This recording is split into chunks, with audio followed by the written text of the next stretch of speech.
This is Newsroom. Hello and welcome from Johannesburg here in South Africa. My name, of course, Evan Jansen. This show is live, broadcast from our studios in Auckland Park. Don't forget, 9 to 12, you can watch it back on our YouTube channel live, that is via streaming. Also on demand, you can watch it later if you miss some of it. Obviously standing by to give us a news date update shortly. But let's find out what's developing on social media this morning with Anine first. So good morning, Eben. Today, the conversation on all social media platforms is dominated by the Springboks victory. But today, it's all about the ANC's NGC app, and we'll be talking a bit more about that later. Well, Eben, coming up, the big story for us this morning, our SABC CEO, Claudie Motseneng, is in the Bloemfontein Court of Appeal this morning. Judgment, we await, and we'll keep you updated on that story in a bomb blast that kills 13 people, as well as injuring 38 others at a wedding in Yemen. That's some of the big stories this morning. Thank you, Elvis. Elvis will be with us shortly, but Kendall is here to give us the bad news for the Boks, sort of dampener put on the terrific win last night. Absolutely. A little bit of controversy. Frans Malherbe, our lock, was seemingly caught, it's alleged for now, taking a chomp out of US lock Matt Trouville's shoulder. But more about that a little later in the Sports Bulletin.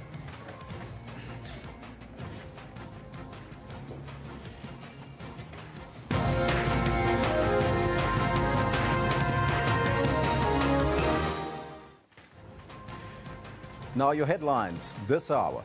The appeal court in Bloemfontein will deliver judgment this morning in SABC Chief Operating Officer Claudie Motseneng's appeal case. Public Protector Thuli Madonsela has apologized to the Desmond and Leah Tutu Peace Foundation for the temporary disruption of last night's 5th annual Desmond Tutu Peace Lecture at the University of the Western Cape. And a bomb blast kills 13 people and injures 38 others at a wedding in Yemen.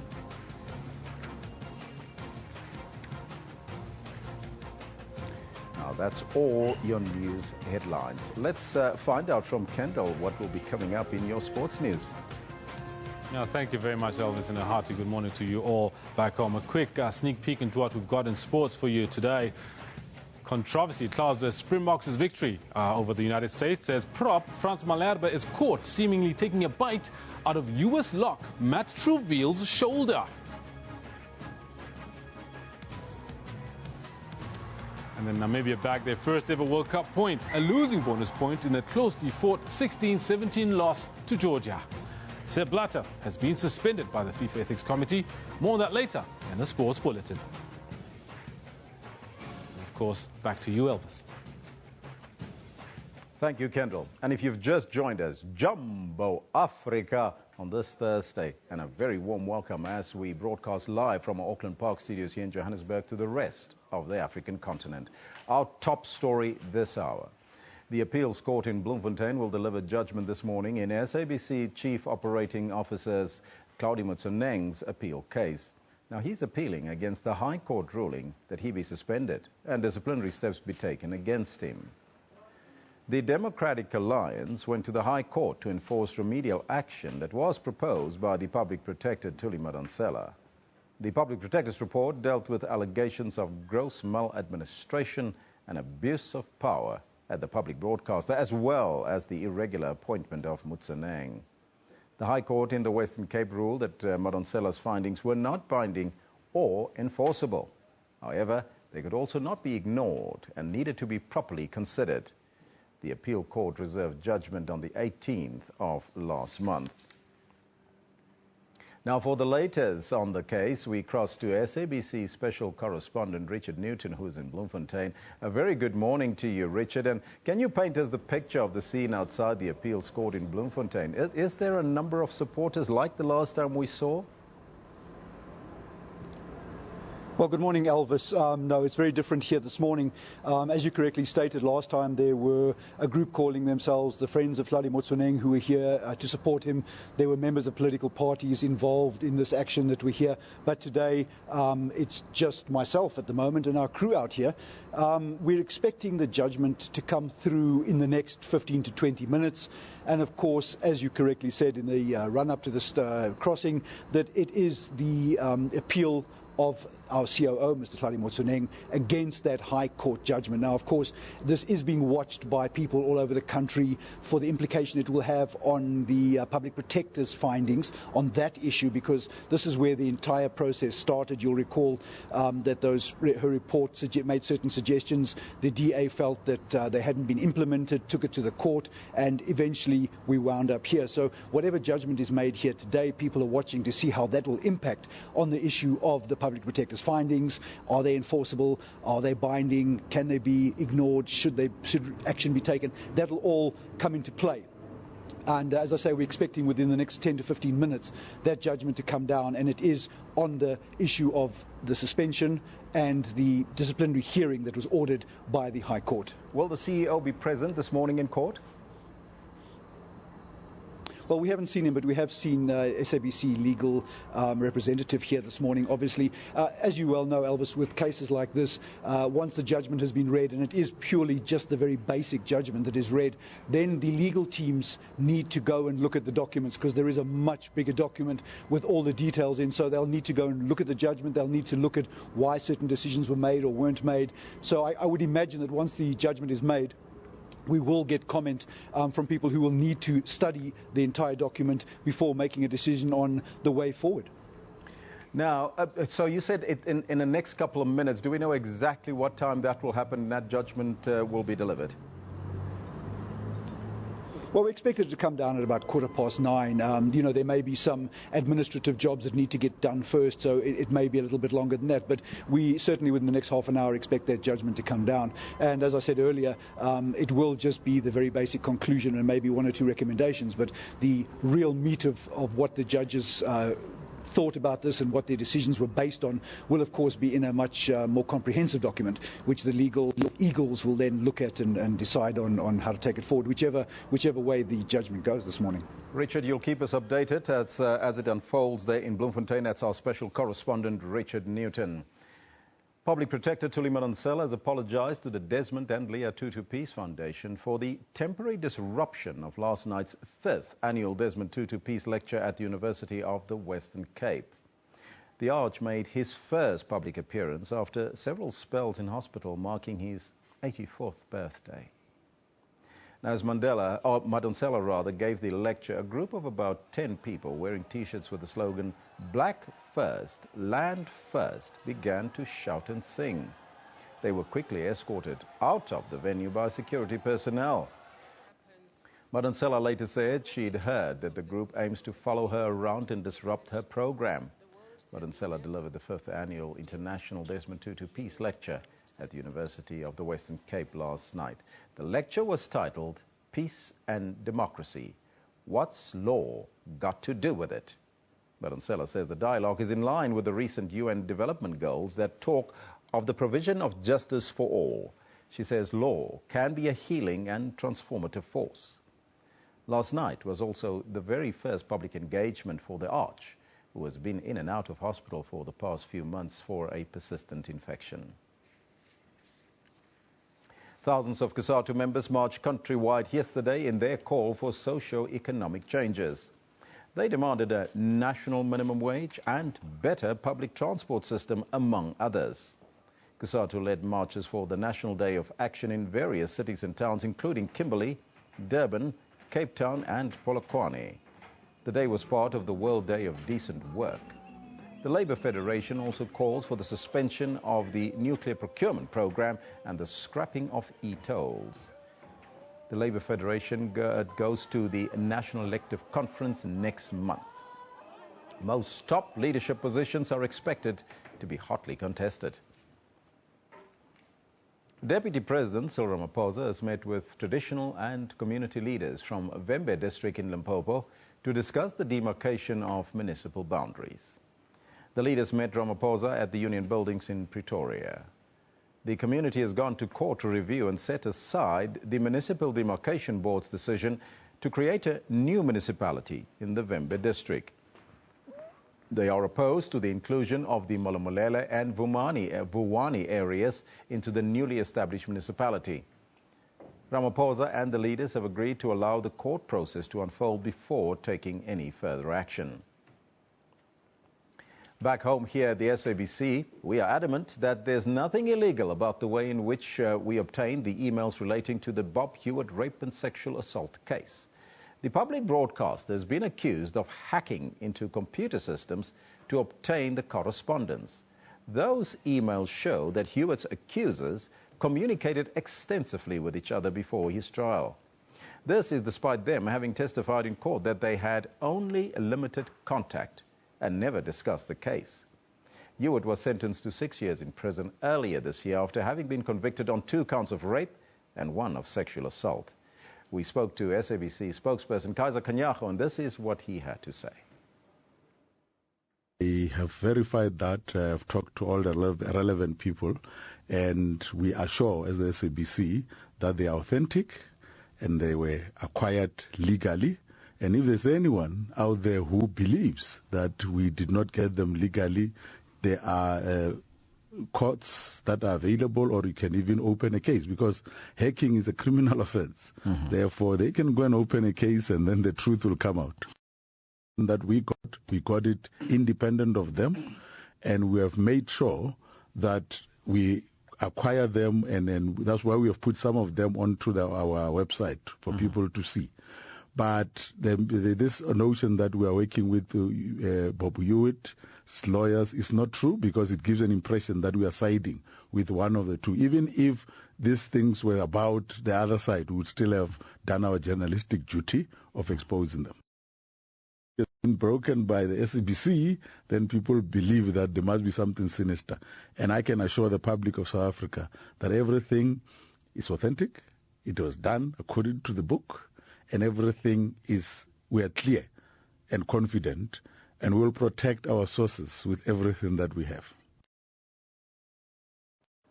At least 13 people have been killed and dozens wounded in an airstrike at a wedding in a rebel-held town.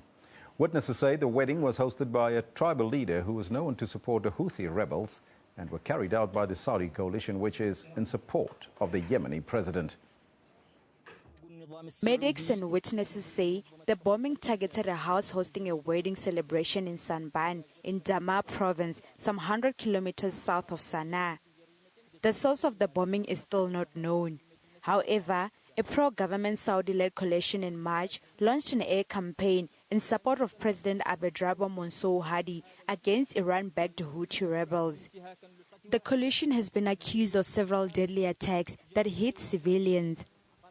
Last week, the coalition denied its warplanes bombed a wedding near the Red Sea city of Mocha, in which at least 131 people were killed.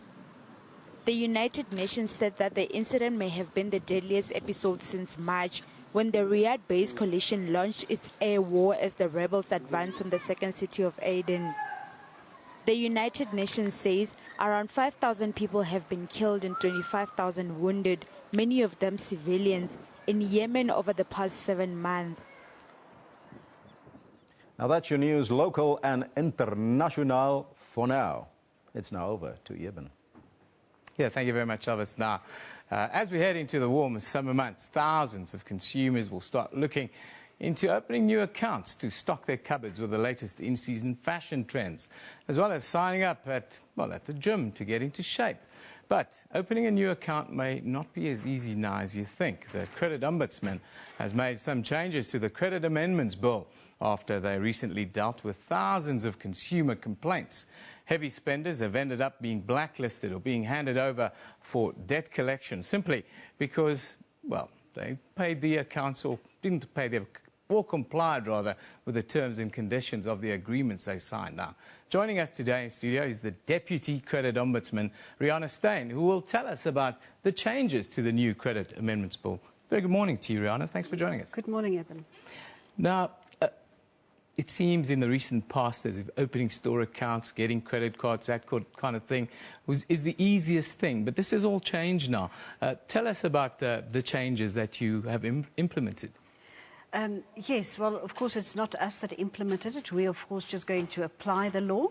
But it is the Department of Trade and Industry that, over time has changed the National Credit Act. Yes, it's always been the easiest thing to open a clothing account. I think, you know, most young people, the minute they start working, and even as students, they have clothing accounts. So that's the entry level, you know, sort of getting credit.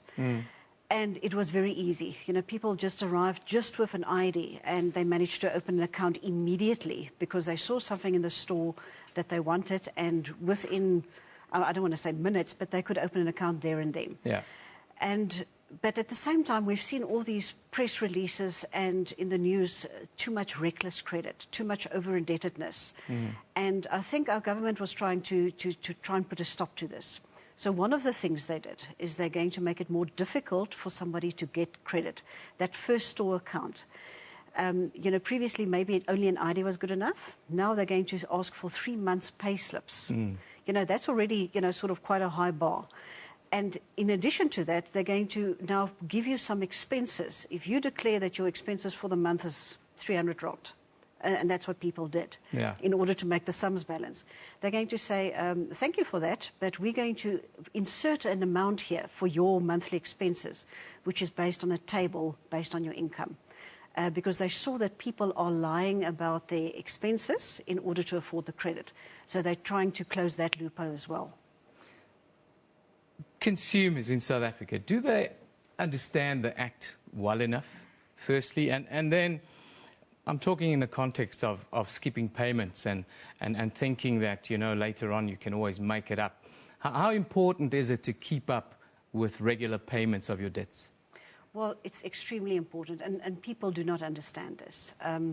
You know, unless you're in the credit world, most people think that, you know, if I pay 1 month and I skip them next month, you know, if I double it up the month thereafter, it is fine. Yeah. It's not fine, because those payment behaviors will show on your credit record. And one day when you want to apply for the bigger loan for the car or the house, they'll look at the way you've paid your clothing accounts, and they'll say, you pay one, skip one, pay one, skip one.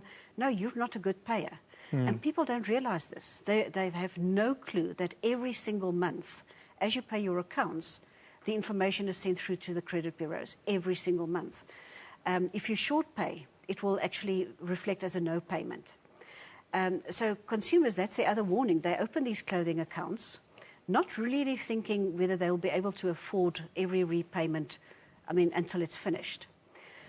And if they skip payments, you know, the consequences are dire. They could be handed over for debt collection. Immediately the account will double. There's legal action, and then there's the credit bureau record. So people don't understand, they don't read their contracts, they don't ask enough questions. Within that context, then, what should consumers consider when they're applying for credit, especially young first-time applicants? Well, I think they should, first of all, just, you know, sort of stop and think about this and ask a few questions from maybe either an expert, somebody like our officers, the regulator, an older parent who knows the credit market. They should do their own affordability assessment, make sure that they will be able to repay. They must take time to read the contracts. You can get a copy of the contract and a quote. If it takes 2 days, read the contract. People don't do that. They just say, where must I sign, without reading. So before they get themselves into trouble, which will follow them, you know, for the next couple of, say, 5 or 10 years, they should just stop and say, let me first get some advice before I just open this, which seems to be like a small account. Once you've made these bad decisions, how do you rectify it? What's the way back? Well, fortunately, you can. You can, you know, good behavior will, over time, I don't want to say wipe off the bad behavior. Yeah. Because if you pay off the outstanding debts, if you've got outstanding debts and you pay it off, it will show you've now paid it off. That's a good thing. Anybody looking at that will see it. Also, the bad payment behavior over time falls off the bureaus. It doesn't stay there forever. So if for a 2-year period you're a good payer, the fact that you were a bad payer in the past, it will disappear. So just start, if you know you've sort of been bad, just start being a good monthly payer, or pay off old debts, close old accounts. It will show. Good behaviour always gets rewarded everywhere in life. Thank you very much for joining us today. The Deputy Credit Ombudsman, Rihanna Steyn, and we're talking about, of course, heading into the summer season. Everybody wants to spend money. Only spend cash if you have it, and my advice is save the cash even if you have. You don't really need more shoes. We all have too much of those. We move on. Public Protector Thuli Madonsela has apologised to the Desmond and Leah Tutu Peace Foundation for the disruption of last night's 5th annual Desmond Tutu Peace Lecture at the University of the Western Cape. During the lecture, a group of people wearing T-shirts with the slogan "Black First, Land First" began to shout and sing. The group demanded that Public Protector speeds up an investigation into the 26 billion rand allegedly stolen from the Reserve Bank just before 1994. Madonsela later said she was aware that the group aims to follow her around and disrupt her program. Let's have a look at some of the tweets that have been coming in. Farai Majaya says, amazing lecture from the Public Protector herself earlier. Peace is something that must be prioritized. Then Kailitha Kumalo says, Madonsela has sought to clarify the key mandate of her office in enforcing laws partnered with the progressive constitution. And there's another one from Kailitha. Madonsela has concluded her sharp, incisive, insightful and magnificent lecture in honour of Archbishop Tutu. And there's a picture of them being on stage last night. Nice to see the Arch there in person. Of course, we've heard that the Arch have been a little bit sick of late. Patricia Delil says, incredibly insightful Tutu Peace lecture by Thuli Madonsela on the rule of law. Now, let's take a look at our picture of the day. This one comes from Denzel, and it's captioned, is it a bird? Is it a plane? No, USA. It is Brian Habana. Hashtag Rugby World Cup 2015. Of course, he joined the legendary Jonah Lomu on 15 tries last night, scoring a hat-trick at the World Cup. Let's now take a look at the front pages of newspapers from around the globe. We'll start in Europe today. The Times reports that Europe is braced for 3 million migrants streaming out of Syria to flee a devastating new air and ground offensive by Russia and the Assad regime. Then we move to New York, where the New York International Times says 5 days after the U.S. bombed an Afghan hospital, the president's personal apology appeared to do little to satisfy the leader of Doctors Without Borders. Finally, in China, the South China Morning Post reports that 3 of the men at the center of an alleged bribes for influence racket at the highest levels of the United Nations attended a major conference in Macau just weeks prior to the arrest by U.S. federal agents. Let's take a quick look at what's happening around the country here in South Africa. We'll start in Johannesburg, where the trial of model agency boss Dawie de Villiers was expected to continue in the High Court sitting in Palm Ridge. He's accused of 38 counts, which include sexual assault, sexual grooming, possession of child pornography, rape, accessing child pornography, and fraud. Then, in Pretoria, an inquest into the murder of 17-year-old Annika Smit, who was raped and mutilated in March of 2010, is expected to continue in the North Magistrates Court. Still in Pretoria, 11 people, including SARS officials, are expected to be tried for tampering with the government tender processes in the High Court there. Well, time for us to take a quick break. Newsroom will be back right after this.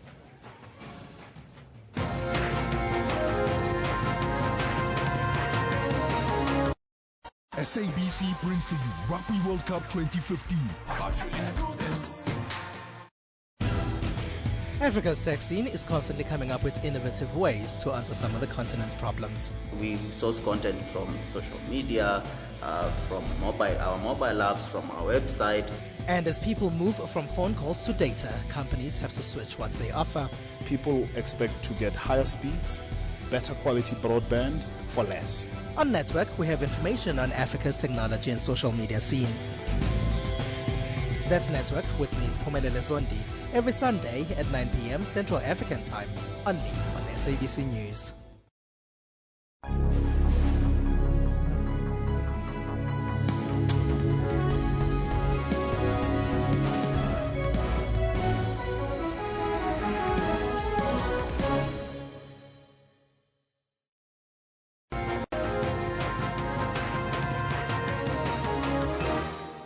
Welcome back. You're still in Newsroom now. Recent violent protests over financial exclusion and transformation in the country's higher learning institution have dominated the headlines. Last month, the University of KwaZulu-Natal descended into complete chaos as students took to the streets over university's proposal to cancel the Registration Appeals Committee, which allows students owing university fees to enter into an agreement to pay their debts in installments while continuing with their studies.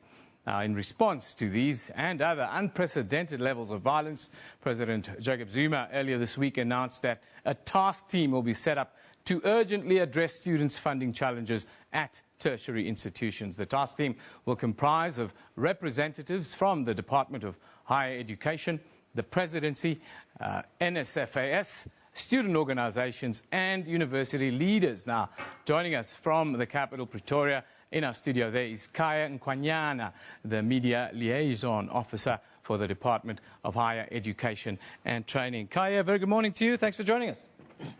Good morning, Eben, and to the viewers.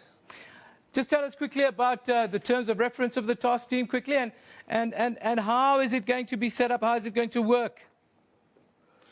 Well, the task team is established by the President. As we have just alluded correctly, it would be composed of us as a Department of Higher Education, Vice-Chancellors, NFSAS, representatives from students. The intention is to investigate the manner in which government, beyond the money that comes from the fiscus, that government can also source to expand funding for poor students, so that we win this battle of our students who also get excluded financially because of inadequacy in our NFSAS, just because government allocation is not enough against the demands from various students who always each year grows, who actually rely on NFSAS. How do we deal or how do we stop violent protests? The President mentioned it, but how do we do it on the ground? How do we stop the violence that we've seen spreading on campuses? And there always seems to be a threat of this, it seems. Well, I must say, Eben, that as a department, we are quite worried about the sketch of violence. And we've made a clear directive to our universities that we can't tolerate this. It's a criminal act.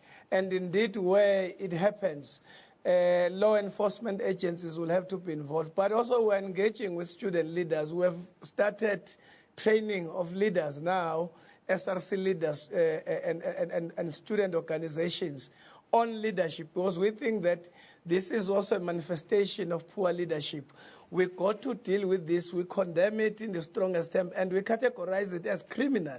We got to clamp on it, and we are trying all these means, including training the SRC leaders as we engage management to also be tough on this, so that we find all those different kind of interventions to address the matter. What about political leaders, Kaya? Can you still hear me? Yes. You're back. What about political leaders and political parties that incite violence on campuses and almost have want to turn campuses into a battleground, it seems, ahead of municipal elections next year? Well, we are quite worried about any form of political interference by external parties to our institutions of higher learning. Institutions of higher learning, although there's a free political activity, but those activities have to relate to student matters. We can't allow any political party to interfere with our system and disrupt for purposes that has nothing to do with higher education. And indeed, these are matters that we are going to raise. The minister has actually raised with the vice-chancellors, with the chairpersons of council, and we will continue to engage and raise it with political parties, because at the end of the day, the site of our universities cannot be turned into the site for political activities that have nothing to do with higher education. Kaya, what is the view of the department going forward? Should active members of political parties serve in that capacity on the student representative councils of higher institutions? Well, I must say that we as a department, we appreciate that we have student organizations. Some of the student organizations, they derive their existence to the senior political parties outside of the institutions of Highland. And obviously, some of them, you may find that, for instance, someone who's a leader of SASCO outside the campus might be a leader of the ANC Youth League, for instance. But there should be clear distinction in terms of the role that he is playing inside the institution and not transport what could be issues of external political party inside the institution. Their role, their leadership role in the institution has to be insofar as issues that relates to students are concerned and issues of higher education, so that there's no conflation of the two. If we are a leader of the EFF outside and you happen to be a student leader of a student organization of EFF, don't conflate the two. They've got to be a clear-cut distinction on that. And indeed, where there's conflation, we've got to act. Transformation has been used as the sort of framework for these discussions, protests, and so forth.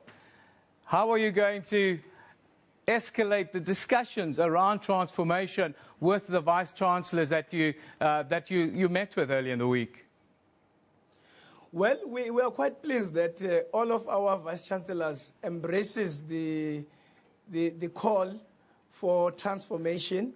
And I must say that next week, from the 15th to the 17th, the ministers convene a second Higher Education Transformation Summit, which will be in ICC in Durban. All the vice-chancellors will be there, different scholars, different leaders of government, members of parliament, student organizations will be engaged on issues of transformation. And the minister has been clear that that summit must hold no back.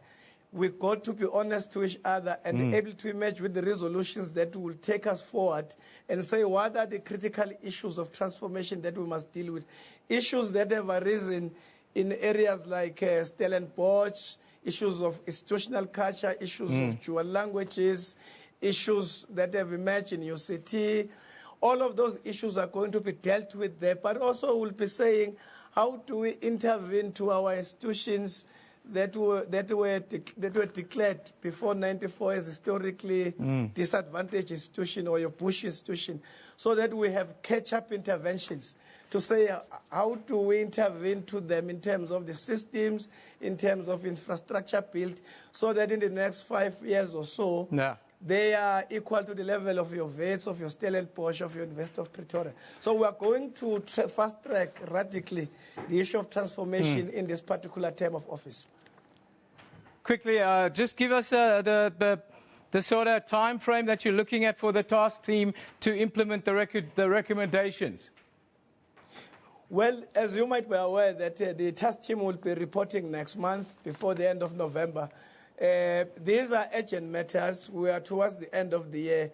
We believe that some of the recommendations that will emerge there are low-hanging fruit that can be dealt with immediately, so that as we begin the academic year of 2016, probably we would be having some of the elements that will be deep. But we don't want to preempt that work. We will await for the report, and therefore, led by the Office of the President, we are hopeful that certain executive decision will be taken at a level of implementation.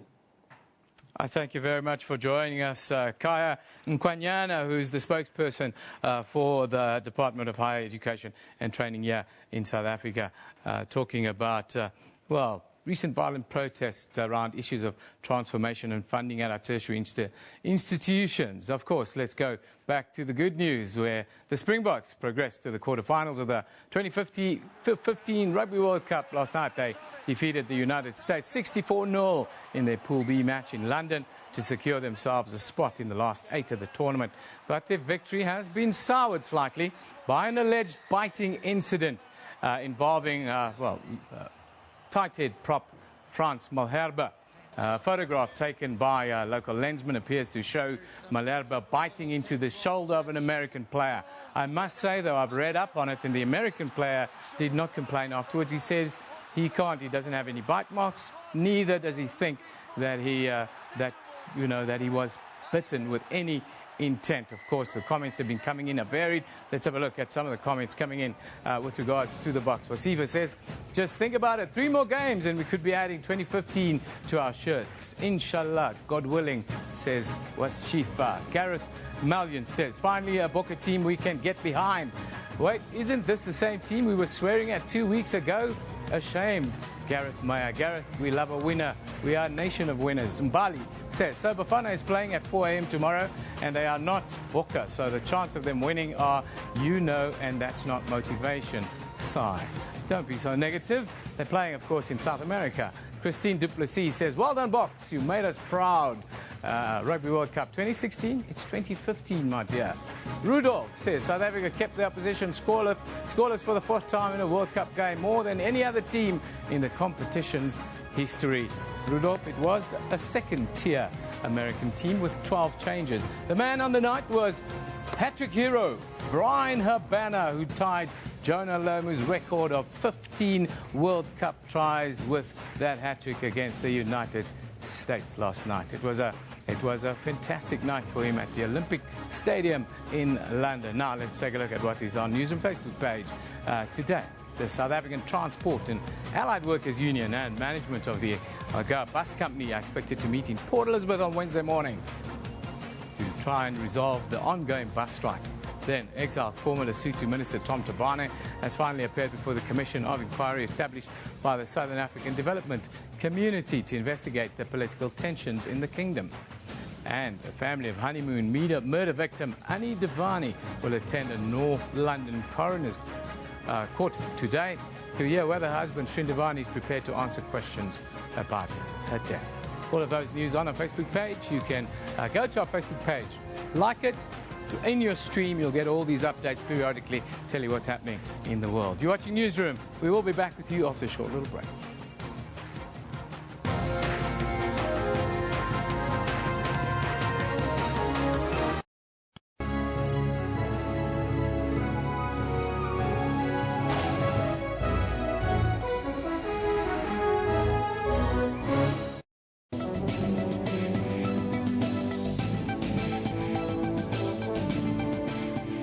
It is important for everyone to know food safety practices and make sure that their food is prepared safely from farm to the plate. Who ensures that there's compliance? In terms of all the abattoirs, they have to be registered.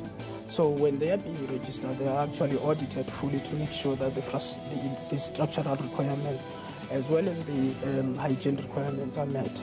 Most bacteria and viruses cannot withstand the normal cooking temperatures that we use to cook our food.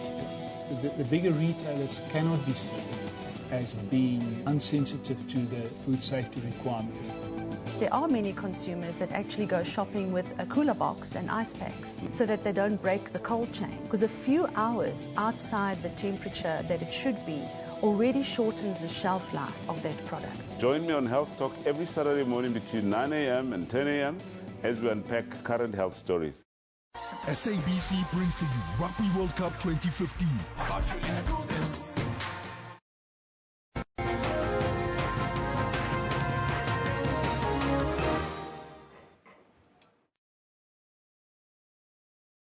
Back. The ANC may change the way it has provided free housing and welfare grants over the past 20 years. That's if the proposed changes get a nod from the ruling party structures at their crucial National General Council meeting this weekend. The ANC in Gauteng will call on the party's National General Council to speed up the implementation of a resolution to have free education up to the first tertiary qualification.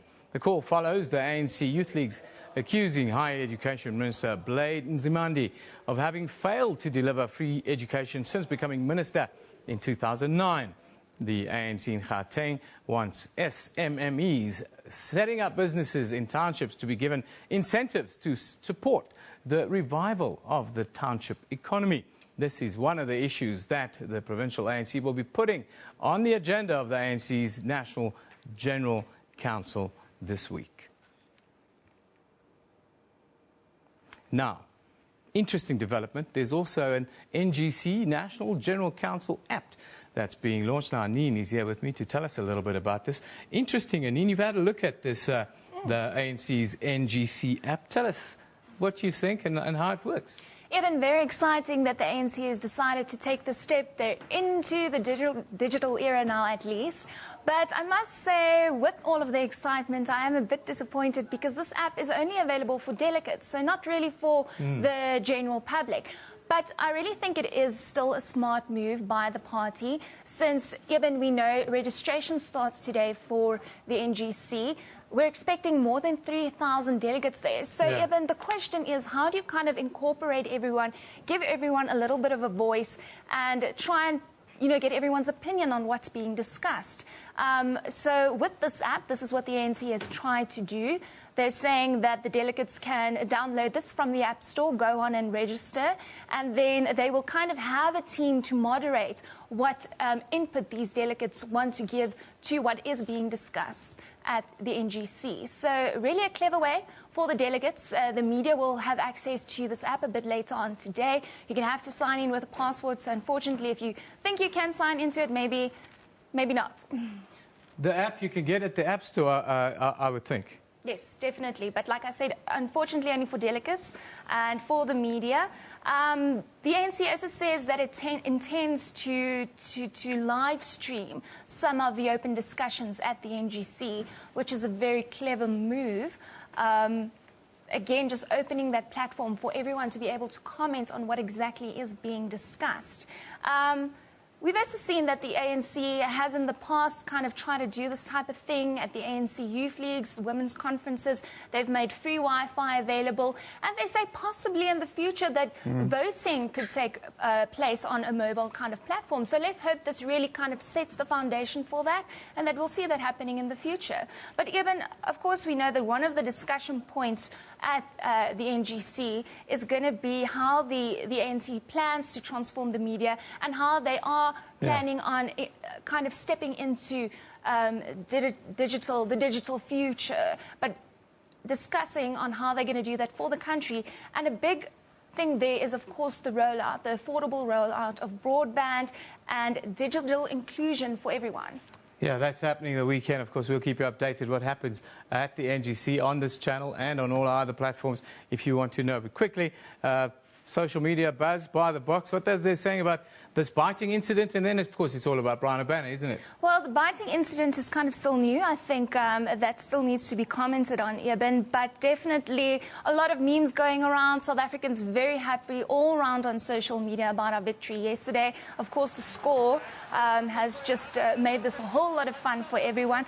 Definitely one of the most popular memes we can maybe throw up to go around that I've seen everywhere, everyone sharing, is one with President Obama and then President Jacob Zuma. Do we have that meme? We actually have it ready. I'm wondering if can we have a look at the meme? Can throw that up for us. Just throw it up. There we go. Where is it? Oh, there we go. Okay. So President Obama, yes, he's saying, who are you on the phone to, Jay-Z? And then the president says, my Springboks in England. He. 64, Baba. 64, Baba.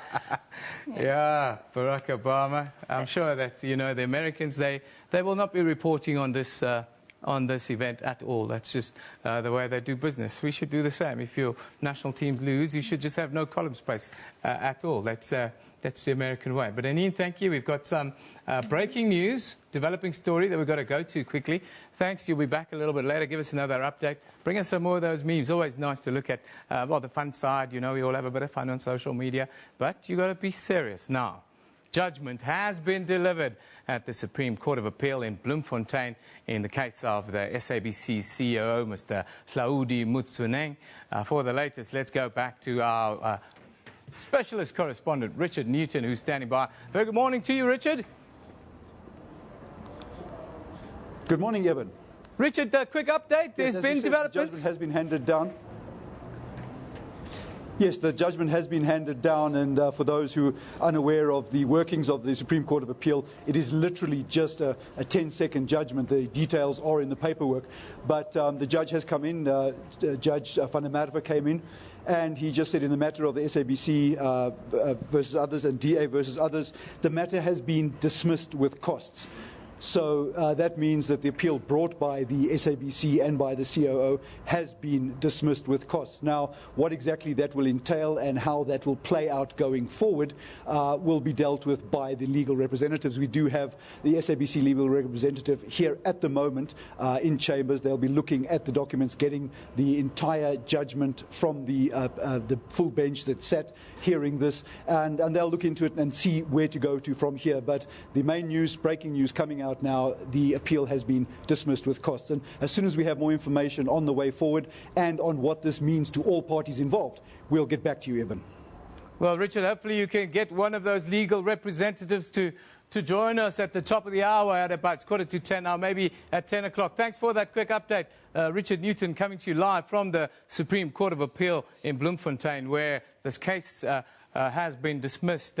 Well, that's with the COO of the SABC, Mr. Hlaudi Motsoeneng. We'll try and get one of the legal experts to come and tell us shortly what that means. Now, the recent drought has posed significant economic challenges for various sectors in southern Africa. Agriculture, in particular, has been the hardest hit sector, as farmers are finding it harder and harder to produce crops under dire circumstances. Now, Tsietse Monari is here in studio to talk about some of the impacts, but also to look closely at how a different sector, tourism, is affected by the drought. Very good morning to you, Tsietse. Thank you for joining us. Thank you so much. Yeah. We seem to only be talking about drought the last couple of weeks. Tourism and drought, how is that playing out? Yeah, you know, I thought it's something that we could also highlight because it's something that I love doing. You also love doing, traveling and, you know, seeing places. And especially our tourism sector is quite big. If you think about the Kruger National Park and how many people it brings into the country. And also, if you think about just how the drought has been affecting us in South Africa, starting off first of all, with the farming and the agriculture that you mentioned in your introduction, that it's been really, really hard hit, and people are saying the moisture content in the soil is now so poor that there's absolutely nothing to produce. Somebody said last week or actually at the beginning of the week, that the farmers say this is really bad news for us. And you don't need to hear it from a farmer. You don't need to hear it from, you know, an environmental guru or anybody else. You can just see it. We are not producing much. We're going to have to rely on importing. Now, once this is moving to game reserves and our national parks, that's when it gets even tougher as well, because this also is one of the biggest GDP sort of uplifters here in South Africa, our tourism and our travel industry. And we depend on national parks to attract tourists from all over the world because of our game, because of the lovely Big Five that we have in South Africa. And if that is affected now, that means not only do we struggle with making money for food, now we're also making money to run other things in the country. Can you imagine what petrol prices are going to be like? And also job loss, also a big thing. What about fracking? In the case of animals fracking in the game parks. It's actually difficult when it comes to fracking because it already is happening in one of the places that are one of the driest areas that also struggling to get water. Now, imagine being in something so controversial and so risky and so dangerous as fracking in a place that is already struggling to get water. The little water that is there can get polluted, and once that happens, then that means we have to import what? Water. So it becomes an even bigger situation in terms of what we have to deal with here in South Africa. I want to move into our parks quickly. Tsietse, we're starting to see the effect of drought in all of our national parks. Water levels are at an all-time low. Do you really expect that kind of thing to have an effect on tourism and the kind of numbers of people that come into the country? Absolutely. If we can now jump into the weather system, there's a couple of pictures in the weather system that I just want to show you and just about everybody else to slightly brighten up the mood before we talk about how really bad it is. Just have a look at how beautiful this is. That's beautiful, but there's lots of water. We don't have that resource now. Yeah, this is basically in KwaZulu-Natal, and the situation looks like everything is proper and it's all beautiful. And this is Lake St. Lucia, also in KZN. And if you look at it, well, it looks like there's lots of water coming in, but you can also see it's kind of retreating. This is the famous river mouth where the water sort of washes into the estuary. Yeah. But it's retreating every single year. It's retreating. The wetlands in this area, which are actually one of the classified wetlands that we have there, are actually getting drier and drier, and the water levels are getting lower and lower. What that means is now we have to actually bore holes to drill water to have this. So it's not natural anymore. Yeah, we have to really make artificial ways of getting the water around, and that costs a lot of money. And when that costs a lot of money, you know what can happen. That means the national park now is not so self-reliant. Now it has to depend on government for support, and government has to find other ways of supplying water to national parks, which could also mean that now we have to stop providing the amount of water that we provide to people. Yeah. Now we have to share that with the national parks that we have, so that we can still draw on the economic factor of bringing people or bringing tourists to these parks that we have. Yeah, and it's quite difficult, because also now for herbivores in national parks like Kruger National Parks are dying out, and because of grazing is not as readily available. Yeah. And when that happens, what's going to happen to all the other ones? Predators are now going to struggle finding food, and then the fencing is also posing a problem now, because animals want to go out and explore other places to find. Yeah, even the springbok suffers when there's no water. Yep. Tsetse, you've got to go and now give us some good news when you give us a weather report. Now, please tell us there's going to be rain, even if you're lying. I mean, you can get away with lying sometimes, man. I won't say exactly as you put it, but I'll try to give some good news. Okay, Tsetse Munari will give us an update quickly. Let's just go and have another look at hat-trick hero Brian Habana. Well, he warned that the Springboks are getting stronger and stronger now with every game as they celebrated victory against the United States last night. Of course, Habana made history at the World Cup when he scored a hat-trick to tie Jonah Lomu there. Let's have a look at some more comments. It was such an historic night for Brian Habana. Julian Alexander says, well done yesterday on an awesome performance. You make us so proud. Yes, you do, Brian Habana. Fantastic performer. So proud to have been at the Olympic Stadium to witness Brian Habana equal Jonah Lomu's try record. Congratulations, Abby. Well played. Jan Ludica says, Springboks Brian Habana, nice Brian, but still nothing clinical or constructive about the box play except the scoring of tries, locks and low. You can never make a Springbok supporter happy, even if you keep the opposition down to 0. Tsetse, I'm telling you, my friend, great to see the Springboks and USA Rugby camaraderie after the game. Yes, they were exchanging shirts and had a good time. It was nice to see. Werner Jeffer says, just a pity that only 2 Boks attempted to hand out a signature to the kids at yesterday's game. Yes, Werner, it's the World Cup, my brother. We're not there to give autographs. We're there to win the thing. Autographs we give everywhere else, I suppose. Got to have your eye on the prize at this time. Well, let's go to Tsetse Munari now. Let's hope he gives us the good news about the weather here in the heat-affected northern parts of southern Africa.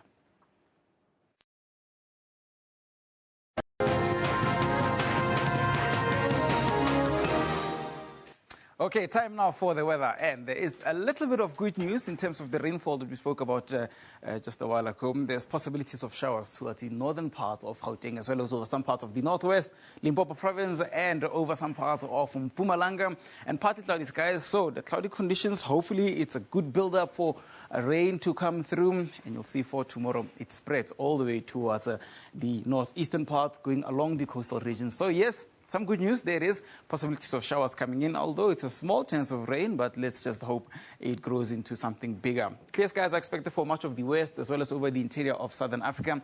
Madagascar should also expect some cloud cover. And then, now, this is what everybody, I think, is waiting for, the possibilities of the heat wave slowly reducing. No, it doesn't look like it's still. Temperatures in Pretoria at 37 degrees, and the hot weather could lead to the drought, and it could lead to more severe and uncomfortable conditions. Johannesburg around 34. There is a chance of showers over much of the central regions, with Pietermaritzburg also expecting just around 32 degrees. Towards the southwestern part, we're expecting Cape Town at 19. Nice and cool weather still expected here, which is the good news, basically. That cool weather and fine conditions are expected just along much of the interior of South Africa. Beaufort West still hot at 30 degrees, 39 for Upington also, one of the hottest places that you can get there. And then temperatures for Namibia are expected to be very high for places such as Mariental at 39 degrees. And then it is also expected to be quite hot towards Karasburg and all the way into Oranjemund with a maximum of 20 degrees. So those conditions for Oshakati also around the 38. Ochuarongo also at 38 with Swakopmund at around 18. So if you look into what's happening here in Botswana, temperatures also into the upper 30s for Maun, Khanzi, as well as over Francistown. Tsabong, also very bad at around the 39 degrees. Really hot conditions are expected along those parts. Then sunny skies are expected for Harare, Gweru, going in towards Bulawayo over much of Zimbabwe. You should expect hot weather. 37 degrees expected along those parts. Kuamba is at 34, 28 for Lichinga, with possibilities of those sunny conditions just along the southern parts of Mozambique. Just have a look at this. Chimoyo, 34 degrees. And then those sunny skies also expected towards the southern parts into the capital. Have a look at this now. Yemen, the capital, is at 40 degrees. Really hot weather is expected all over southern Africa. It really is not changing much.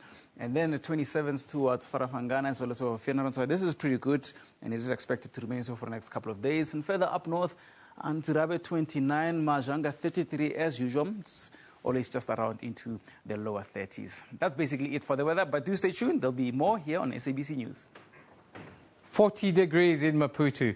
Absolute scorcher. Up in Skukuza, 40 as well. But you say 30% chance of rain over most of the northern areas? Yeah, it should. It's going to be cloudy. Thunder showers, what you should expect. So if you see lightning here and there, don't be afraid. It's how it's supposed to be. We can start the rain dances according to Tsietse Manare, a man who at times can get away with the odd fib. It's now 9:56. We'll be back at the top of the hour with a total wrap. We'll also get an update, hopefully, from a legal expert in Bloemfontein about that ruling in the case against with our CEO, Mr. Claudi Mutsaneng. Don't go away. You're watching Newsroom.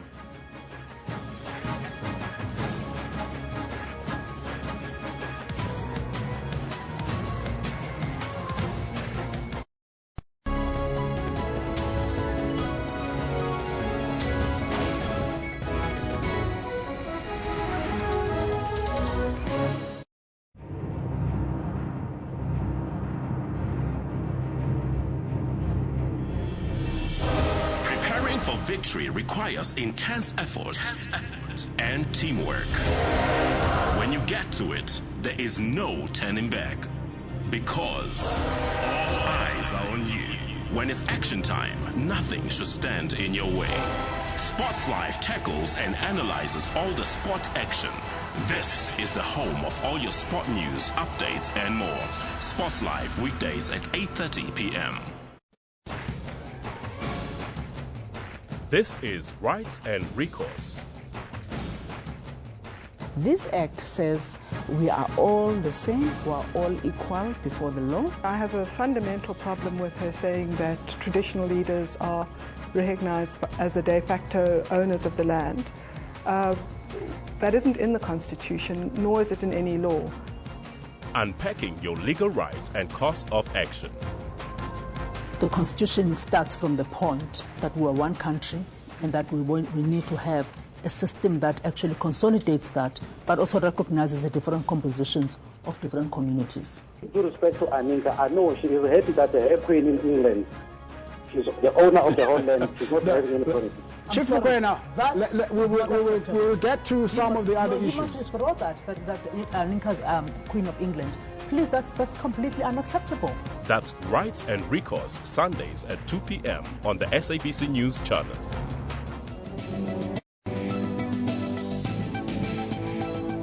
Health Talk, your show on health practice. The people being empowered with knowledge so that they can change their behavior and reduce their risk of being sick. How serious is stress at work? If we don't address workplace stress, that negative stress, then it can lead to burnout and it can lead to depression. How does absentees affect companies? The one that's really problematic for employers is the one that is unscheduled. How can companies organize their wellness program? Health promotion mustn't just be a one-size-fits-all type of approach. It must be customized based on understanding of the unique needs of that particular organization. For health tips that will help you to adopt healthy living with Dr. Sillo Mutawung on Health Talk every Saturday.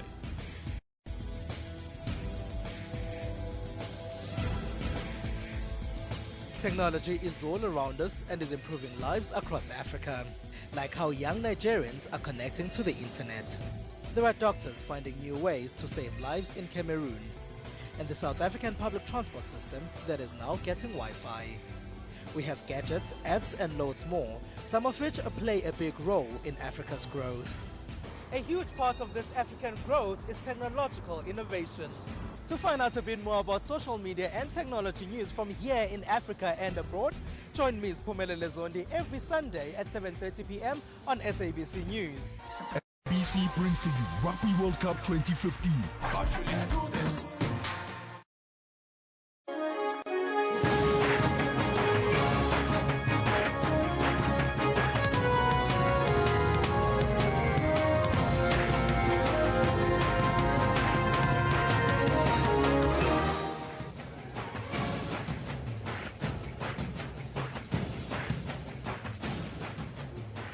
This is Newsroom. A warm welcome to this hour. My name is Elvis Preston. I'll be with you until 12 o'clock. As you know, we're broadcasting live from our Auckland Park studios here in Johannesburg to the rest of the African continent. Coming up in your headlines.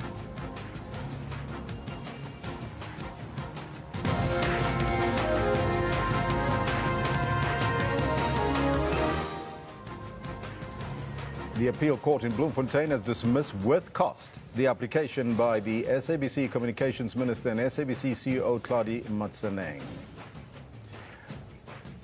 Public Protector Thuli Madonsela has apologized to the Desmond and Leah Tutu Peace Foundation for the temporary disruption of last night's 5th annual Desmond Tutu Peace Lecture at the University of the Western Cape. And a bomb blast kills 13 people and injures 38 others at a wedding in Yemen. Those are all your headlines. Taking a look at sports, here is our sports anchor, Kendall Makamate. What's coming up, Kendall? A very good morning to you, Elvis, as well as to you at home. Thank you very much. We're going to take a sneak peek into what we've got in sports for you today. Now, controversy clouds the Springboks' victory over the United States as prop Frans Malherbe is caught seemingly taking a bite out of US lock Matt Treville's shoulder. Namibia bagged their first ever World Cup point, a losing bonus point, in their closely fought 16-17 loss to Georgia. And Sepp Blatter has been suspended by the FIFA Ethics Committee. More on that later in the Sports Bulletin. And that's where it says right now. Back to you, Elvis. Thank you, Kendall. That player taking a bite of another player. Some say it's the Hunger Games. Right now, let's take a look at your top story. The appeal court in Bloemfontein has dismissed with cost the application by the SABC Communications Minister and the SABC CEO Claudie Matseneng. They had been appealing against the High Court ruling that Matseneng be suspended and disciplinary steps be taken against him. The Democratic Alliance went to the High Court to enforce remedial action that was proposed by the Public Protector Thuli Madonsela. The High Court in the Western Cape earlier found that Madonsela's findings were not binding and enforceable. However, they could also not be ignored and needed to be properly considered. Public Protector Thuli Madonsela has apologized to the Desmond and Leah Tutu Peace Foundation for the temporary disruption of last night's 5th annual Desmond Tutu Peace Lecture at the University of the Western Cape. The Arch made his first public appearance after several spells in hospital, marking his 84th birthday. Now, as Madonsela gave the lecture, a group of about 10 people wearing T-shirts with the slogan "Black First, Land First" began to shout and sing. They were quickly escorted out of the venue by security personnel. Madonsela later said she'd heard that the group aims to follow her around and disrupt her program. Madonsela delivered the 5th annual International Desmond Tutu Peace Lecture at the University of Western Cape last night, and the lecture was titled "Peace and Democracy, What's Law Got to Do with It?"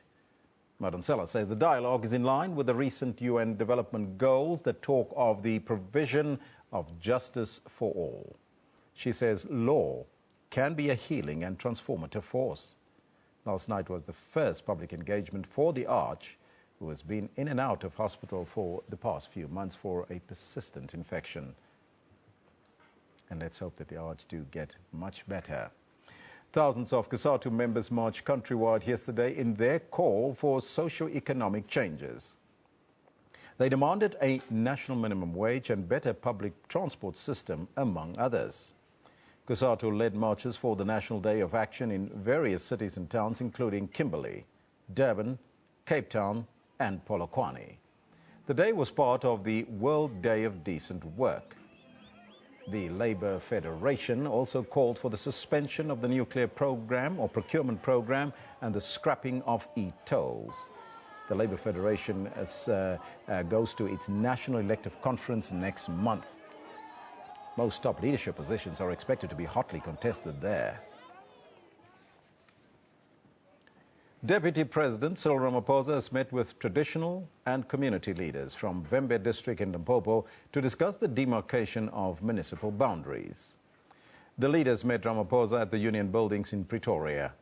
The community has gone to court to review and set aside the Municipal Demarcation Board's decision to create a new municipality in the Vembe district. They are opposed to the inclusion of the Malamulele and Vuwani areas into the newly established municipality. Ramaphosa and the leaders have agreed to allow the court process to unfold before taking further action. On home soil, the SABC is adamant that there's nothing illegal about the way in which it has obtained emails relating to the Bob Hewitt rape and sexual assault case. The public broadcaster has been accused of hacking into computer systems to obtain the correspondence. The email shows that Hewitt's accusers communicated extensively with each other before his trials. Now, this is despite them having testified in court that they had only limited contact and never discussed the case. Hewitt was sentenced to 6 years in prison earlier this year after having been convicted on 2 counts of rape and 1 of sexual assault. We spoke to SABC spokesperson Kaiser Kanyaho, and this is what he had to say. We have verified that. I've talked to all the relevant people, and we are sure as the SABC that they are authentic and they were acquired legally.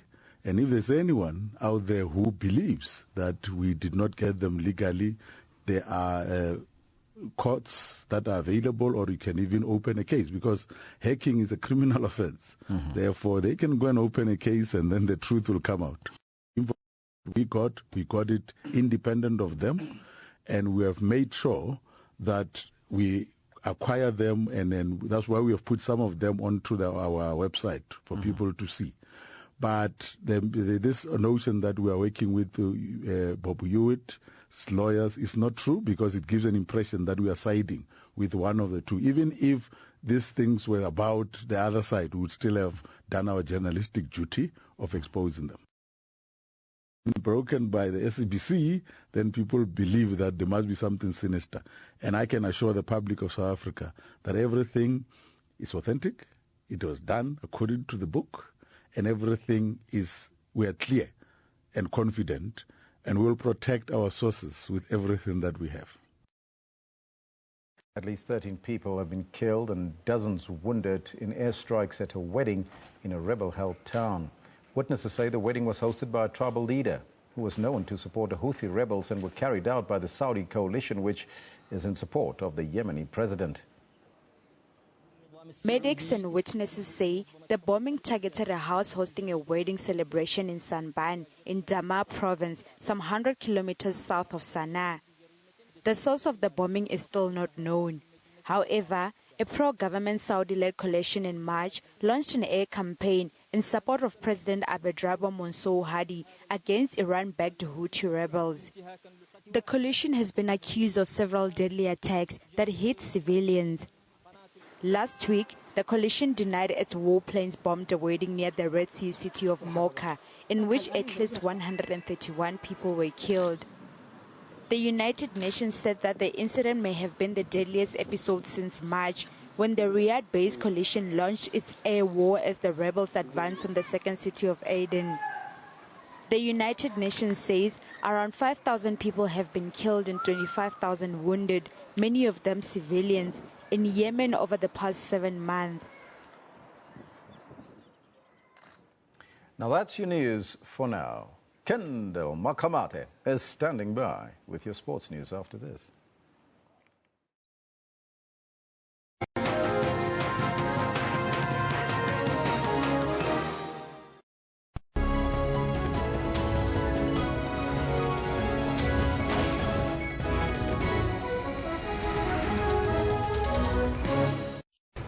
We kick off this week's show by seeing how Kenyans are paying tribute to the victims, as well as not only how they've coped, but how they returned stronger after the attacks. Last year, images of the 4-day Westgate Mall attack saturated front pages. In the Democratic Republic of Congo, artists have assembled to celebrate the peace this war-torn country has not had in a long time. No conflict that can't be solved without a conversation. The Journal, every Saturday at 1:30 on SABC News. Good.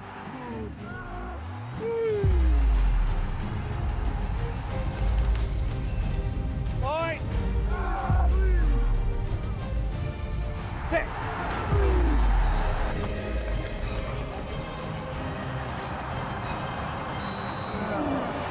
Get behind Rugby World Cup 2015 on SABC.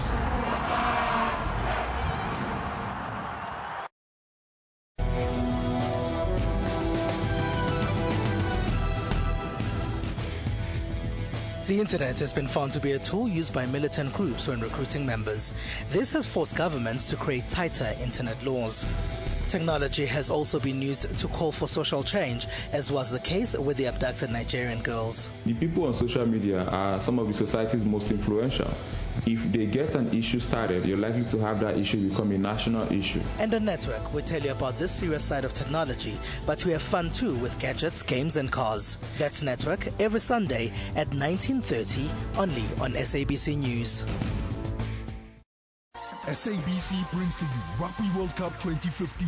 Let's do this.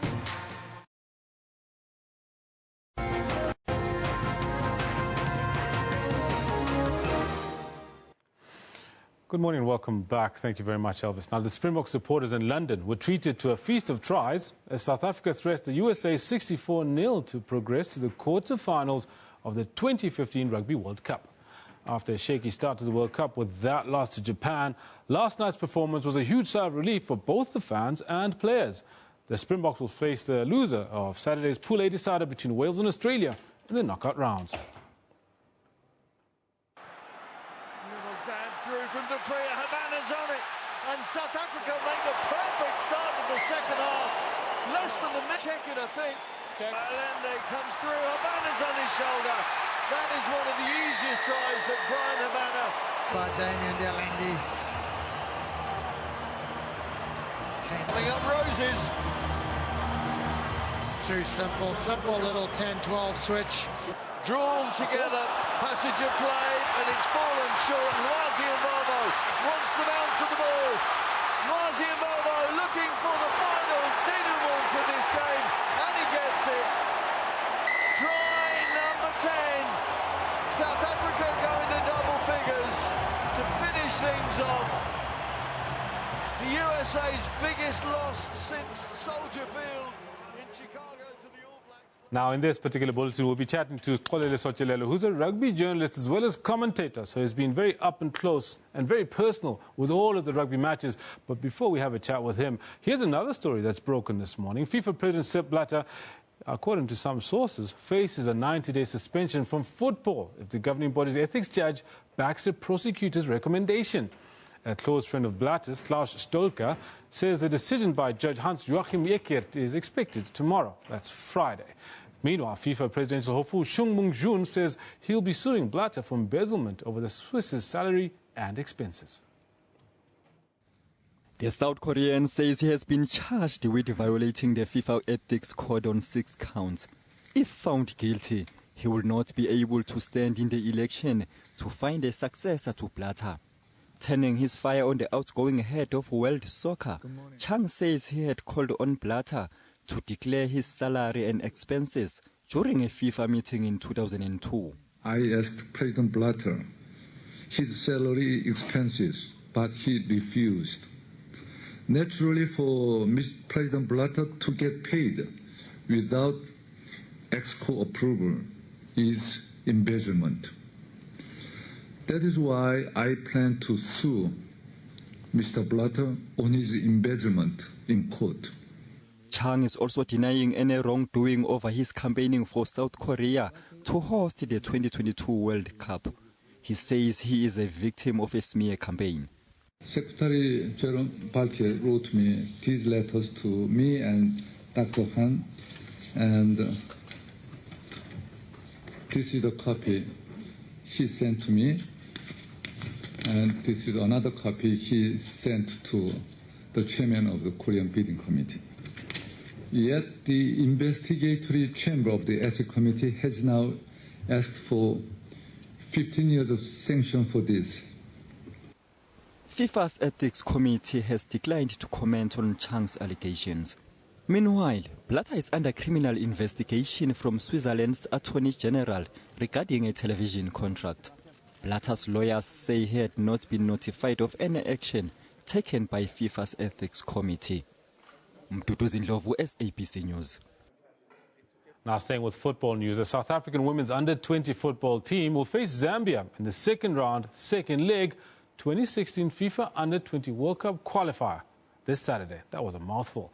Now Basistan have included Banyana striker Thembi Kgatlana in their team as they gun for victory against their northern neighbours.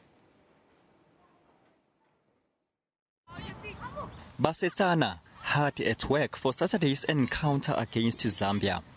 The two nations played to a goalless draw just over a week ago in Zambia, and the South Africans need to up their game if they want to qualify for the World Cup.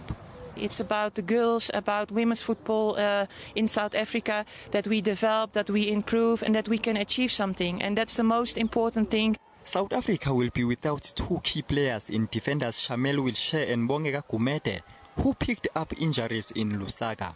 And the Basetsana expect another physical battle. Zambia is a very physical team and they're not an easy team to play.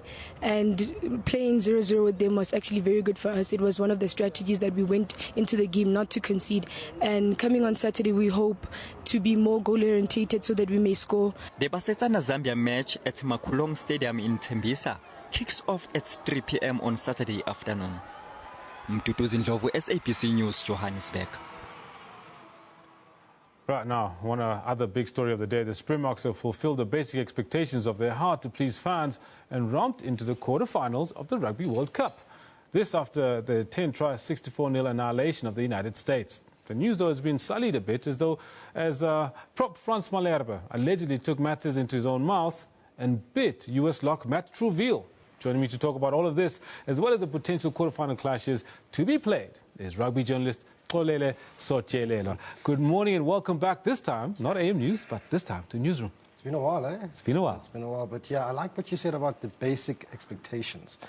As much as what happened over the first game, losing to Japan, but going to the World Cup, it would have been their top priority to finish top of the pool, and which is what they did.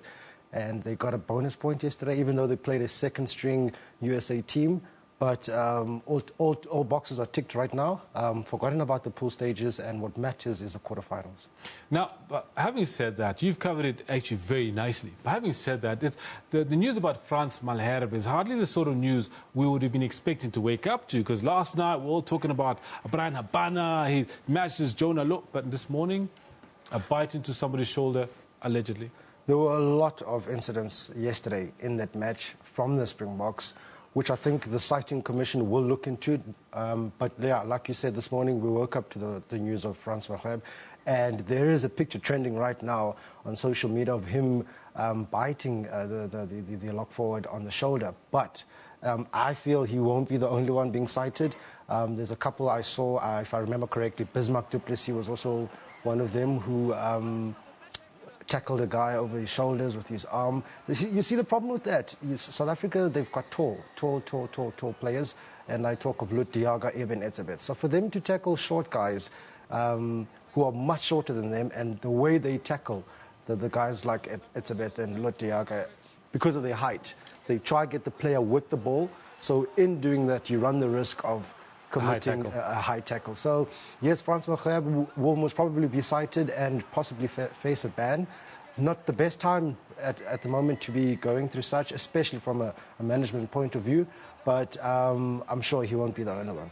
Okay, interesting. Let's so basically watch this space and see what jumps out of the bag. Look, on the positive side, Brian Habana did get his 3 tries, hat-trick once again in the pool stages. JP Peterson got the first hat-trick. He matches Jonah Lomo's record of 15 World Cup tries. It took him 3 World Cups, where Jonah took 2, but that's semantics. He matched the record. And he's done it. He's done it at a World Cup, and that's what matters. Whether it's taken you 2 World Cups or 3 World Cups, you've done it. And I was one of the commentators, or journalists, if I can say, before the World Cup, who was questioning Brian Habana's inclusion, not only in the starting lineup, but in the squad, because for the past 2 or 3 years, he's just been lackluster in his performance. But you count on those, you bank on those sort of players when you come into the World Cup, and when they step up, they look pretty good. No, very good. And with that said, even the coach Hanneke Meyer was gushing about Habana's performances. Very happy for him for what he's done for himself as well as for the team and the nation. He went on and on about it. Went on and on, and it's exciting times now for South African rugby, Springboks in particular. When you see the youngsters being given an opportunity, yes, they've been given an opportunity at an expense of someone's injury. And I speak of Damon Jelen and Jesse Kriel at the expense of Jean de Villiers. But now we get to see them at a world stage like a Rugby World Cup. Both of them now have gone over the whitewash for their tries, first test tries at a World Cup. And the lock pairing of Eben Etzebeth and Lot de Jager, which I think is something to invest in for the future in South African rugby. Now, very good. Now, we've seen enough pictures of the Springboks' tries and so on and so forth. We do hope to be able to bring to you, our viewers, pictures of Frans Malherbe allegedly taking that bite. But we'll see what happens towards the end of this particular chat. Let's look at who the Boks are meeting in the quarterfinals. Because right now, the whole point has been about progressing. And we've finally gotten to that point where we are progressing. And in fact, before we do that, here we go. Here's some of the pictures that are probably trending right now. That's the one that's trending. That's the alleged bite. All right. It's accidental. Hanneke Meyer, it's accidental for now until proven guilty. Hanneke Meyer is there, and there it is. In the heat of battle, he takes matters into his own mouth, and as you can see, there's pain on Matt Treville's face. But with that said, Matt Treville apparently himself said he can't remember it. Look, Kendall, as much as I've been against this Hawkeye that has been introduced at this Rugby World Cup, and in some instances where the ref is continuing with the game, even though he's playing an advantage, but you can hear on his mic, the guy, TMO, is sitting upstairs, is telling him of an incident that he has missed. Yeah. Yes, I'm for it. I've always been for it in cricket. But it is, however, slowing down the game, the continuity of the game, and the pace of the game. But you get to pinpoint such instances like this. And Frans Malherbe will be not too happy with himself because he stands a chance of missing out of selection in the quarterfinals, and that's where you want to be playing. That's the stage you want to be playing, and that's what you've been working hard on. Let's touch quickly on the role of TMOs in this particular World Cup. From the word go, they've had an expanded role to play. In fact, they're the ones sometimes calling the referee's attention to incidents that he might have missed. The one very interesting one was, I think it was Nigel Owens, and he kept telling the TMO, look, it's okay, let it go. And the TMO kept insisting, go and have a look at it. What do you make of that kind of power? You've got to love Nigel Owens. If you're watching the Scotland-South Africa match on Saturday, you know, some of the chirps he was passing on to the TMO. But and on its own, TMO is helping the refs, but it is slowing the game down. Yeah. But you get to see what happens when the ref is not looking. You know, there's a lot that's going on that the ref is missing, and the TMO, yes, before the World Cup or before, it was used for when the ref has missed something, and then he'll refer it upstairs. But now he's missing it, and then he's getting a shout out from the TMO that, look, you've missed something here. But to go back on the quarterfinals, you know, it's exciting times now. There's a lot of talk about now South Africa. Most South Africans would rather meet Wales.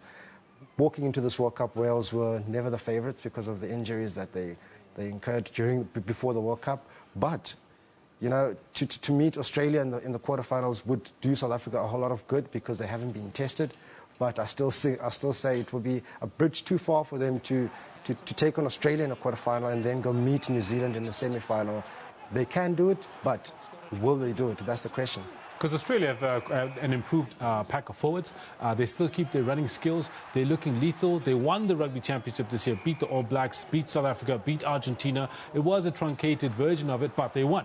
They won. And if you look at the way they're playing right now, their loose trio is out of this world. You know, Michael Hooper, David Pocock, those are the kind of guys that are giving them the momentum going forward. But then Hooper is not going to be playing in this next match. Yeah. This quarterfinal. Yeah, but in this match against Wales on Saturday. Should they progress to the quarterfinals, having finished second, say something happens, Wales beat Australia, we meet them, the kind of rugby that we play, which is a structured game, and we saw South Africa first half yesterday, and if you compare it to the first game, when they get given the license to express themselves, things don't go well. But however, you saw in the second half how quickly things change when they go to the kicking for the corner, driving more, the scrums, the forwards running off the scrum off. That's what works for them. So we'd rather meet Australia than Wales. That's what you think. The test that we need right now is Australia rather than Wales. I'd rather meet Wales. I'd rather meet Australia, Ken. You'd rather meet Australia. Okay, cool. You're actually going against the grain. A lot of people are saying Wales, but we'll go with that. And then looking quickly at Pool C and Pool D, New Zealand, Argentina, Ireland, France. France have been quite the revelation. They picked up the game. They're right up there with Ireland in Pool D. In fact, they're only separated by points differential, like tries for, tries against, and that's it. You're looking at, and a lot of people are looking at the top two in the pools. I'm looking at the third place. That's where the fight is now. That's where the interesting part is. If you look at some of the teams like Georgia and Tonga will be probably playing for a bonus point when they meet the next game. I'm sure they meet in New Zealand. I'm not too sure. Yeah, Tonga playing New Zealand tomorrow. Okay, the chance of them getting a bonus point against New Zealand. But the battle now is for that third spot because it means automatic qualification for 2019. Yes, we've seen the gap being closed now between the Tier 2 and the Tier 1, and that's what's been exciting about this Rugby World Cup.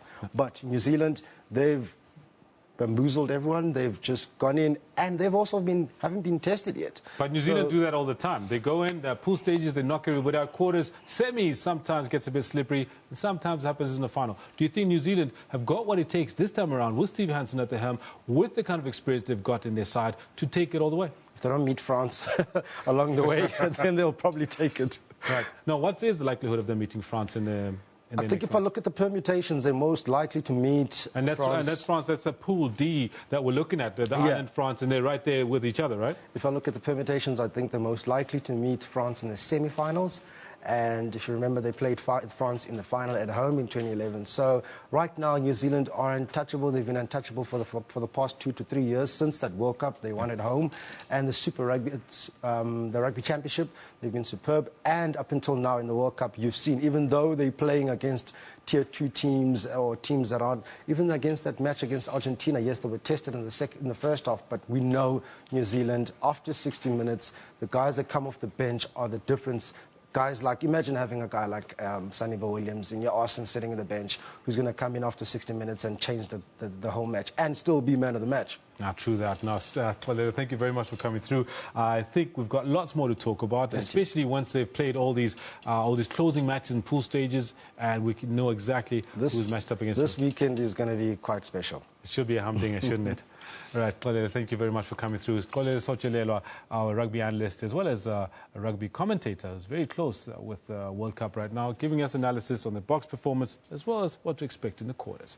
That's why we leave it now for the sports. We'll be back after this short break. Stay close.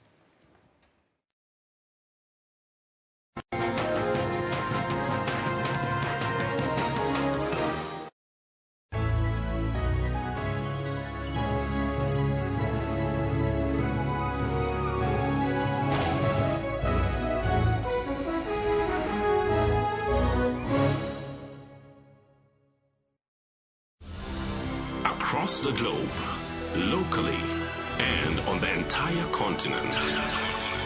Every second, every minute, and every hour. There's always a breaking story. We commit to giving you the most important, significant, and interesting news. That's why it is not a surprise that more Africans are tuning to SABC News to find out what is happening. Because when news break, we've got you covered. SABC News, Africa's news leader.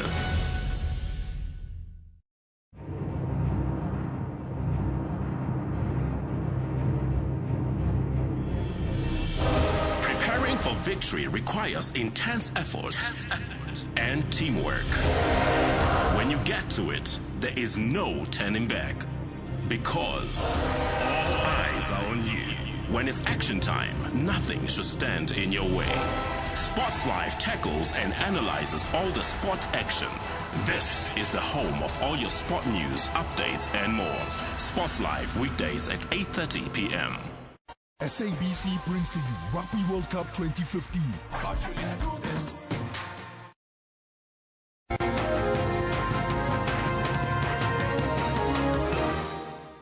You tuned into Newsroom. Let's take a look at all your headlines. The appeal court in Bloemfontein has dismissed with cost the application by the SABC Communications Minister and the SABC CEO Claudia Motsoeneng. Now, they had been appealing against a High Court ruling that Motsoeneng be suspended and disciplinary steps be taken against him. The Democratic Alliance went to the High Court to enforce remedial action proposed by the Public Protector Thuli Madonsela. The High Court in the Western Cape earlier found that Madonsela's findings were not binding and enforceable. The African National Congress may change the way it has provided free housing and welfare grants over the past 21 years. Now, that's if the proposed changes get a nod from the ruling party structures at their crucial NCG, or NGC rather, or the National General Council. Now, while happy with the fact that approximately 12.5 million individuals benefited from state-provided accommodation since the dawn of democracy in 1994, the continued provision of free low-cost houses is now becoming a huge challenge. Public Protector Thuli Madonsela has apologized to the Desmond and Leah Tutu Peace Foundation for the temporary disruption of last night's 5th annual Desmond Tutu Peace Lecture at the University of the Western Cape. As Madonsela gave a lecture, a group of about 10 people wearing T-shirts with the slogan "Black First, Land First" began to shout and sing. They were quickly escorted out of the venue by security personnel. Madonsela later said that she heard that the group aims to follow her around the country and disrupt her programs. Deputy President Cyril Ramaphosa has met with traditional and community leaders from Vembe district in Limpopo to discuss the demarcation of municipal boundaries. The community has gone to court to review and set aside the Municipal Demarcation Board's decision to create a new municipality in the Vembe district.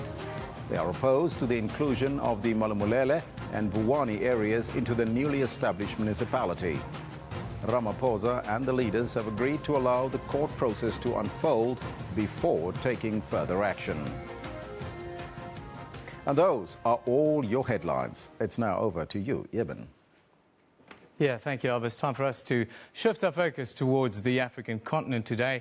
We're looking at agriculture. Now, Zambia is reaping the benefits of Zimbabwean farmers hounded off their land at the height of violent evictions against white landowners. Zambian authorities say their numbers have almost doubled the population of commercial farmers from 400 to 750 in that country.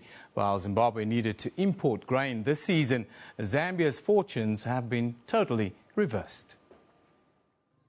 Zambia has smiled on Graham Ray, once one of Zimbabwe's largest cotton farmers. He arrived here in 2001 with just a suitcase and a young family. Hounded out of Zimbabwe, he was given a hero's welcome here, allocated former rundown state farms on the outskirts of Lusaka, a 90% bank loan, citizenship, and later elevated to the vice presidency of the National Farmers Union. Though he hasn't given up his fight for compensation, he says he won't be moving back to Zimbabwe anytime soon. We had an approach about a month ago from some politicians, yes, asking me to go back. When I first came across here, the governor from Central Province sent messages and envoys to speak to me. But, you know, it's like I said, it's about trust, it's about transparency, it's about law and order. Are they genuine or not? I don't know. Bray is preparing to export maize seed to Angola. His 30,000-hectare farm has 9,000 cattle, as well as pigs and chickens. It also produces a variety of crops, including tobacco, soya beans and potatoes. I feel secure. I think the land issue shouldn't be a problem here, because there's so much land, and government policy is very strict on how you use the land. I heard what happened in Zimbabwe. That was a poor manner of thinking. Sacking this like how do you say it? Chasing these people. But here we are rich because of these people. The calm and warmth of Zambia have attracted farmers from other countries and helped transform the country from an importer of food to the regional breadbasket. South Africa's high crime rate, as well as other factors, drove recent animal scientist graduate Renee Summers here. This is home. Like I said, in the 2 years that I've been here, I've managed to become, just because of the scale of the farm that I work on, I've experienced in my last 2 years here stuff that I wouldn't have experienced in 5-10 years in South Africa in the same position. They're having a very positive impact on Zambia's agriculture, and we're happy to have them. Zambia rubbishes claims that it is too liberal. This is something that we as Africans must be very cautious of. There is no reason for us to brag ownership of a resource that we can ill exploit because of lack of financing, lack of capital. Investment is investment, whether it's foreign direct investment or is local investment. Meanwhile, Zambia is preparing to open 1 million hectares of new land for farming, of which 10% will be reserved for foreign commercial investment. The northern migration won't be over anytime soon. Shingai Nyoka, SABC News, Chisamba, Northern Zambia. African agriculture could and should be thriving as the continent is full of opportunities, but the recent series of drought, high costs and the slow development of technology and infrastructure has caused poverty, hunger and malnutrition. Last week, the African Green Revolution Forum took place in Lusaka, Zambia, to discuss many ways to uplift the agricultural sectors in Africa through environmentally friendly solutions. Yara, the leaders in sustainable solutions for agriculture and the environment, has recently made the African region a key focus as part of its global strategy. Now, joining us in studio today is the Chief Executive Officer of Yara Africa, Mr. Bernhard Fonseca. A very good morning to you, sir. Thanks for joining us. Good morning. Thank you for having me. You've made Africa the entire region as a key focus part of your global strategy. Tell us about some of the work that you're actively involved in on the continent right now. Well, indeed, after significant step growth in South America and Brazil, we are very much focusing on the African continent. Part of our strategy is, of course, to be present. Although being in the continent for over 50 years, we are today in West Africa with operations in Ivory Coast, in Ghana, in Cameroon, out of which we have a cluster approach to supply other countries. We are in East Africa, in Kenya, expanding into Uganda. But then we are in Tanzania with a new terminal where we also look into the cluster of Zimbabwe and Zambia.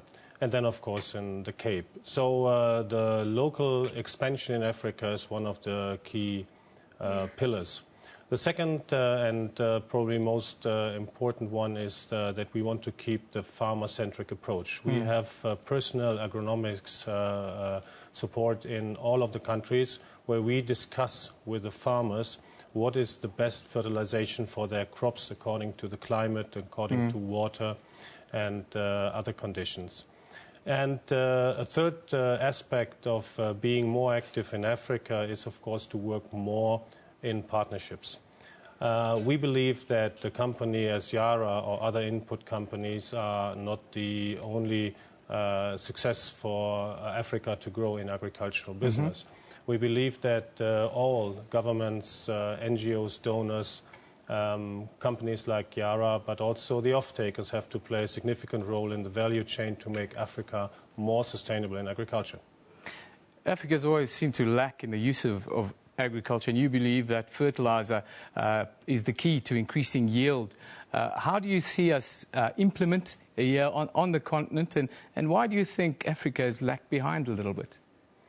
Well, let me start with that Yara was really a pioneer in the Green Revolution between 1930 and 1970, which led to a triple to almost 5 times the yield according to crops. So we believe that we are a pioneering a company who can bring not only the product but also the knowledge how to use fertilizer in a good and sustainable way. Africa is heavily under-fertilized. If you look onto the continent, the average is probably 7 to 8 kg per hectare, whereas the world average is 120 kg per hectare. So that makes Africa a net importer of food, which doesn't need to be, because Africa has actually the biggest arable land. So what is important is to really grow the knowledge about fertilization and other inputs to the African farmers, and to move more smallholder farmers into commercial farmers. Today on the African continent we have probably more than 80% smallholders or subsistence farmers who actually only grow food for themselves and hardly have the chance to become commercial farmers. And I think we can play a vital role here to change that and to make Africa self-sufficient in food.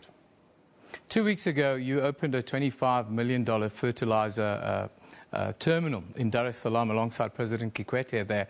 Tell us about this project, and do you hope to start more of those types of projects around the continent? Yes, that was really a lighthouse project in Africa, showing our commitment to Africa. We talk here about a terminal which is able to take more than 50,000 tons of bulk fertilizers in, and bagging it and bringing it in country, but of course not only for Tanzania but also for the region around. But here you see it is really important to build a good distribution network. And we did not only build that terminal to commit to the region, we are also building a distributor network which allows us to bring really the fertilizer very close to the farmer. We call that program Last Mile Alliance. So in theory, every farmer should have not more than 1 mile to be able to have access to fertilizer. The capacity of the terminal is 3 times the utilization of fertilizers in Tanzania. That shows you how important that project is for the region. Right now, the central southern Africa is going through an extreme heat wave. It's for more than a week, and the outlook is for about another week. Drought is a serious concern for all farmers here in South Africa and Zimbabwe and the like. Food security very much under the spotlight because of this. Your business, do you look at scenarios to overcome drought, plants that may be a little bit more drought resistance, GM, genetically engineered plants and so forth, maybe even? Well, we are not in gene-manipulated seeds, that is a seeds company, but what we do is, of course, we look into the overall cycle of the crop. That starts with seed, with crop protection, but then most importantly the fertilization. Fertilization means mineral fertilizers bring nutrient into the plant and makes the plant much more resistant. That means the better agricultural appliances and the better the product you have, the more resistant the plant is, not only against heat but also against other influences. We saw in Zambia, you mentioned the conference last week where I also could participate, that drought is a serious challenge. And irrigation is not the only solution to it, because drought, especially in Zambia, brought also a lot of load shedding. That means the hydro power plants could not work, so then they cannot bring the water, even if you have water, to the fields. So that is a huge concern. You mentioned the conference in Zambia, and one of the key outcomes from the conference itself was to try and get young people back into the agriculture sector here on the continent. Do you have a plan to deal and implement?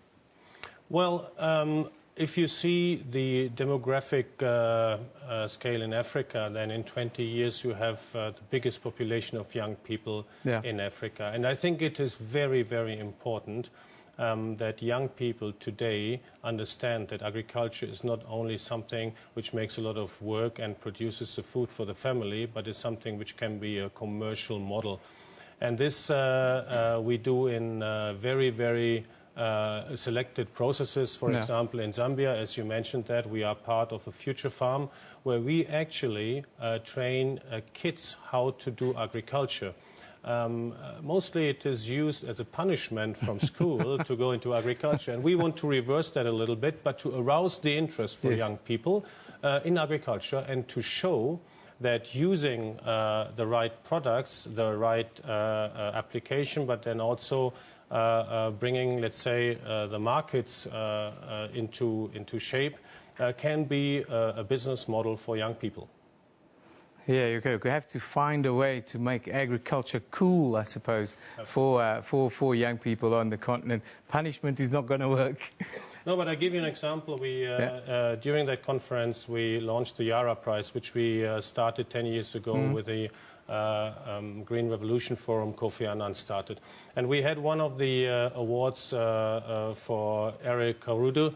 And this guy is absolutely incredible. He is Ugandan, he's married to a US lady, and he had all the chances. But he went back to Uganda and actually found out that passion fruit was imported. So he started a passion fruit farm and is very, very successful with that. And he combined it with social engagement. He uses only young girls out of school which are unemployed on the farm and brings them actually into work.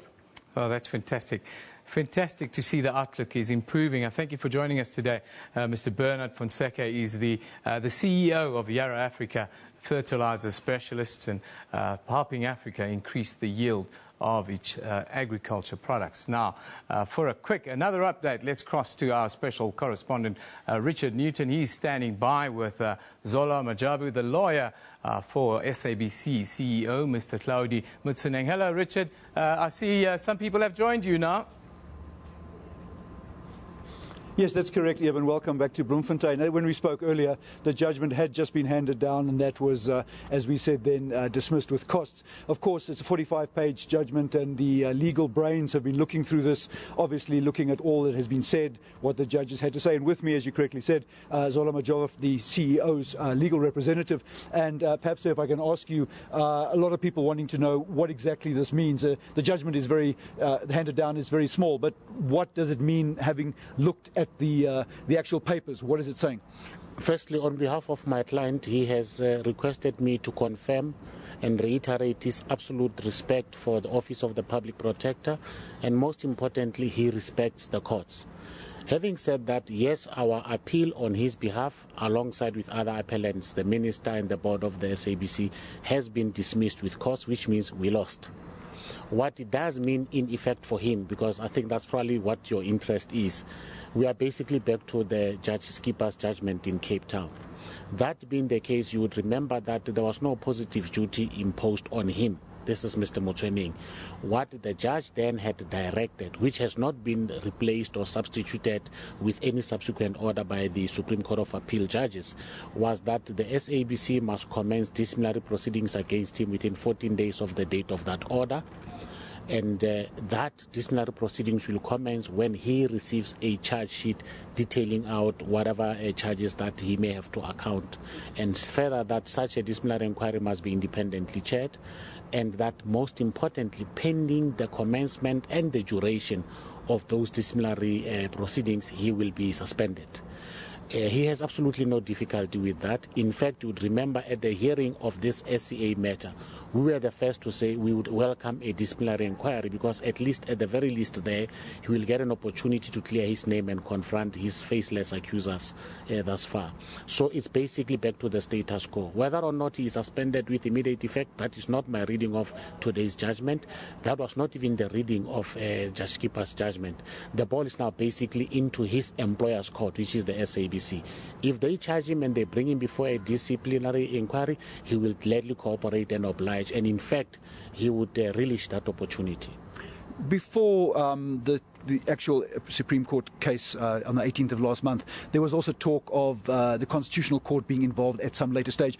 Is there any talk of that at this point, or is that something further down the line? Look, I think to be fair to the courts, and I must concede that the court did indicate its displeasure at the piecemeal approach.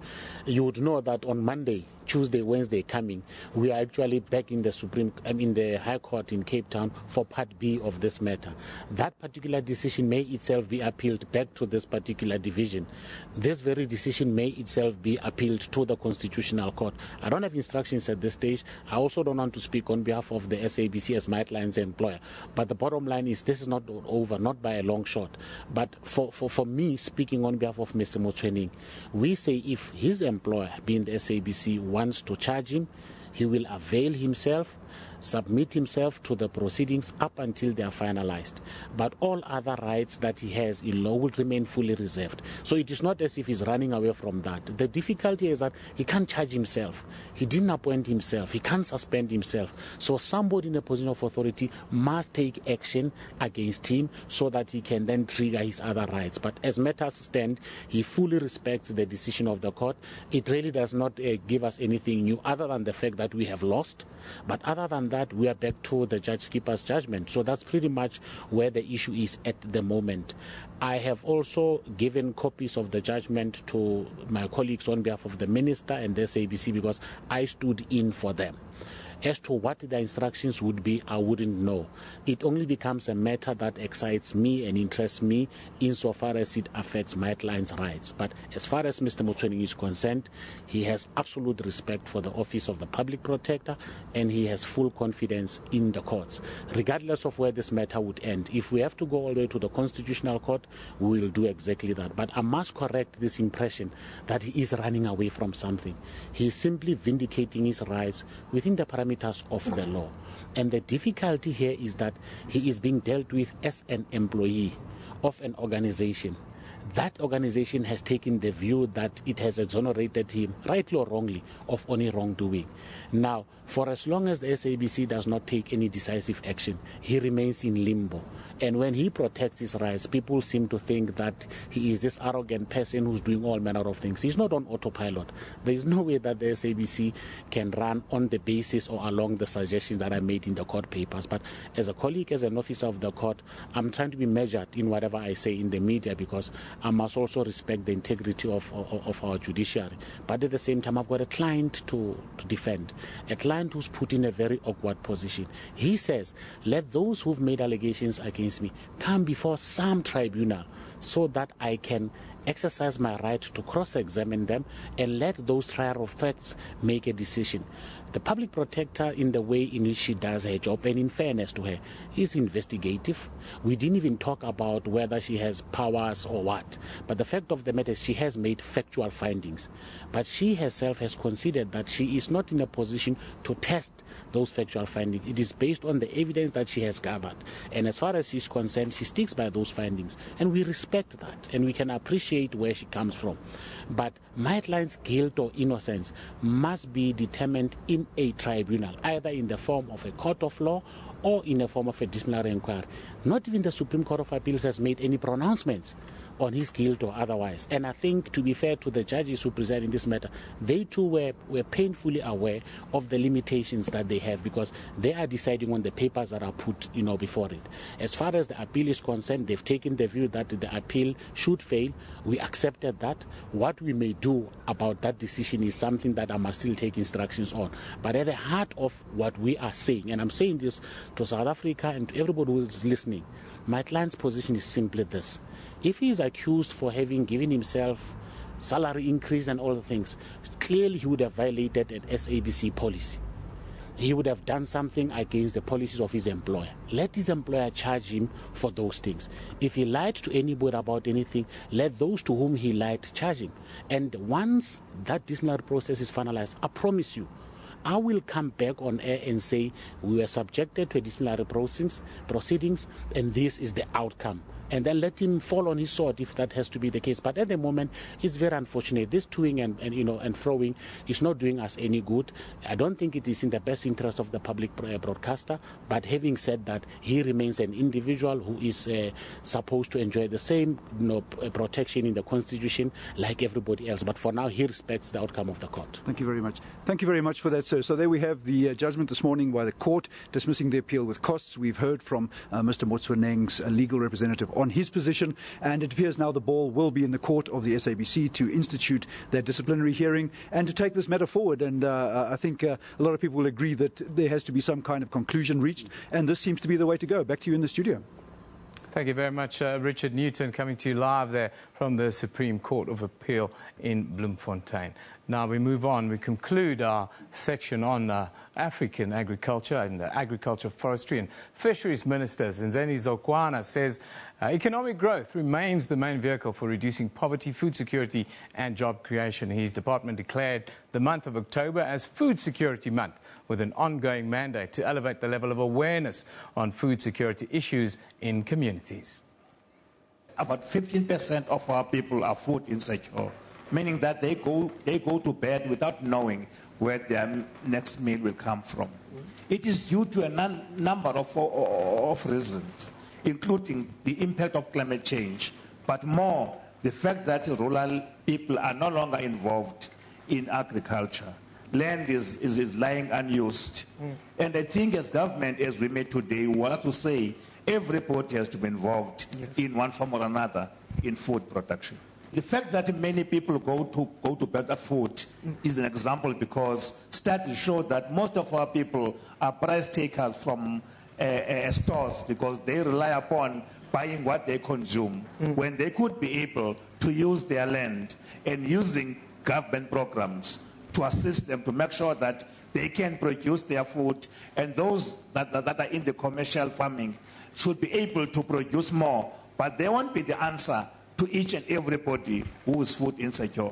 So we need to make sure that national government, provincial government, local government, traditional leaders put their shoulders behind the wheel and make sure that we can be able to ignite a new sense of believing that be you young, be you old, you have a role to play. Government must find you tilling your own area so that they can be able to assist you when they should and where they can. Well, that concludes, almost concludes the second hour of the Newsroom show. African agriculture very much in the spotlight there.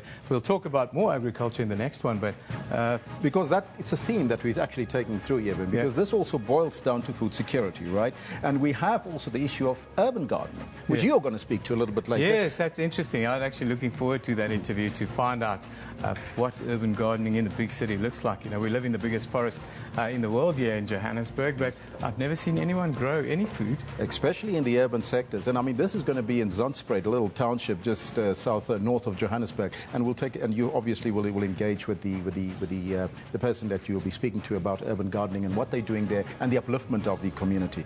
But we'll keep also a close eye, and we'll keep you posted on what's happening currently with our very own COO here at the SABC. So stay tuned right here on Newsroom. We'll be back on the top of the hour. See you then. Ciao for now.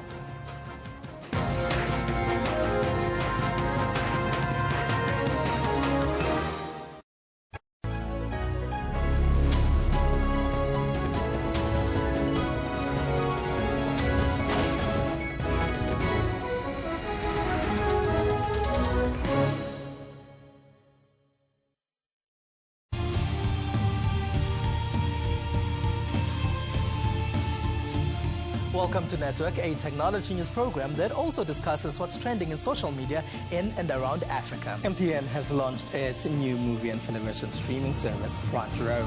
If it's trending, we will find it. That's Network with me, Spumelele Zondi, every Sunday at 7:30 p.m. only on the SABC News Channel.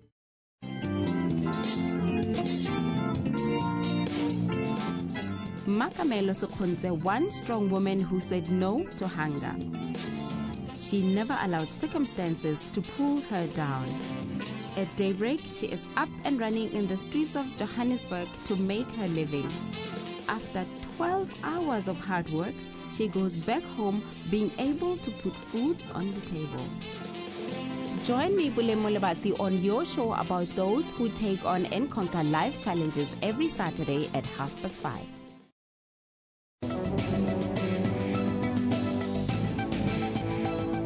Health Talk, your show on health practice. The people being empowered with knowledge so that they can change their behavior and reduce their risk of being sick.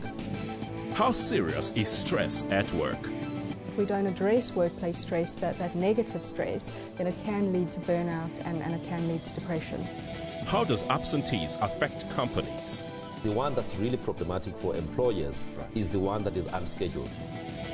How can companies organize their wellness program? Health promotion mustn't just be a one-size-fits-all type of approach. It must be customized based on understanding of the unique needs of that particular organization. For health tips that will help you to adopt healthy living with Dr. Sello Mutawung on Health Talk every Saturday. Several thousand Africans are drifting boats in Southeast Asian seas. The refugees have been abandoned at sea by human smugglers with little food and water. The UN has appealed to the governments of Thailand, Indonesia and Malaysia to act quickly to avert a massive humanitarian crisis. Leaders will meet in Dar es Salaam on Wednesday to discuss the political crisis in Burundi. At least 19 people have been killed and more than 200 wounded during violent protests against President Nkurunziza's bid for a third term. Primetime News, daily at 6 p.m. SABC brings to you Rugby World Cup 2015. Let's do this.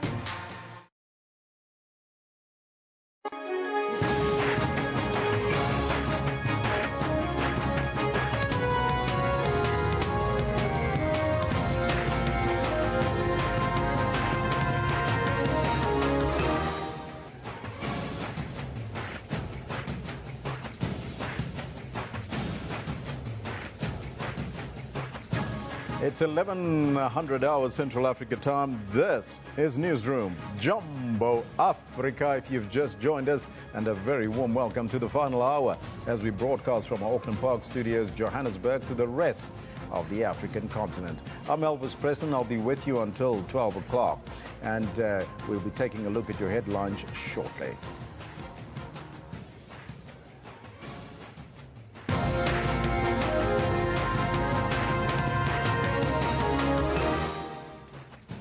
The appeal court in Bloemfontein has dismissed with cost the application by SABC, Communications Minister, and the SABC CEO, Claudie Motseneng. The public protector, Thuli Madonsela, has apologized to the Desmond and Leah Tutu Peace Foundation for the temporary disruption of last night's 5th annual Desmond Tutu Peace Lecture at the University of the Western Cape. And a bomb blast kills 13 people and injures 38 others at a wedding in Yemen.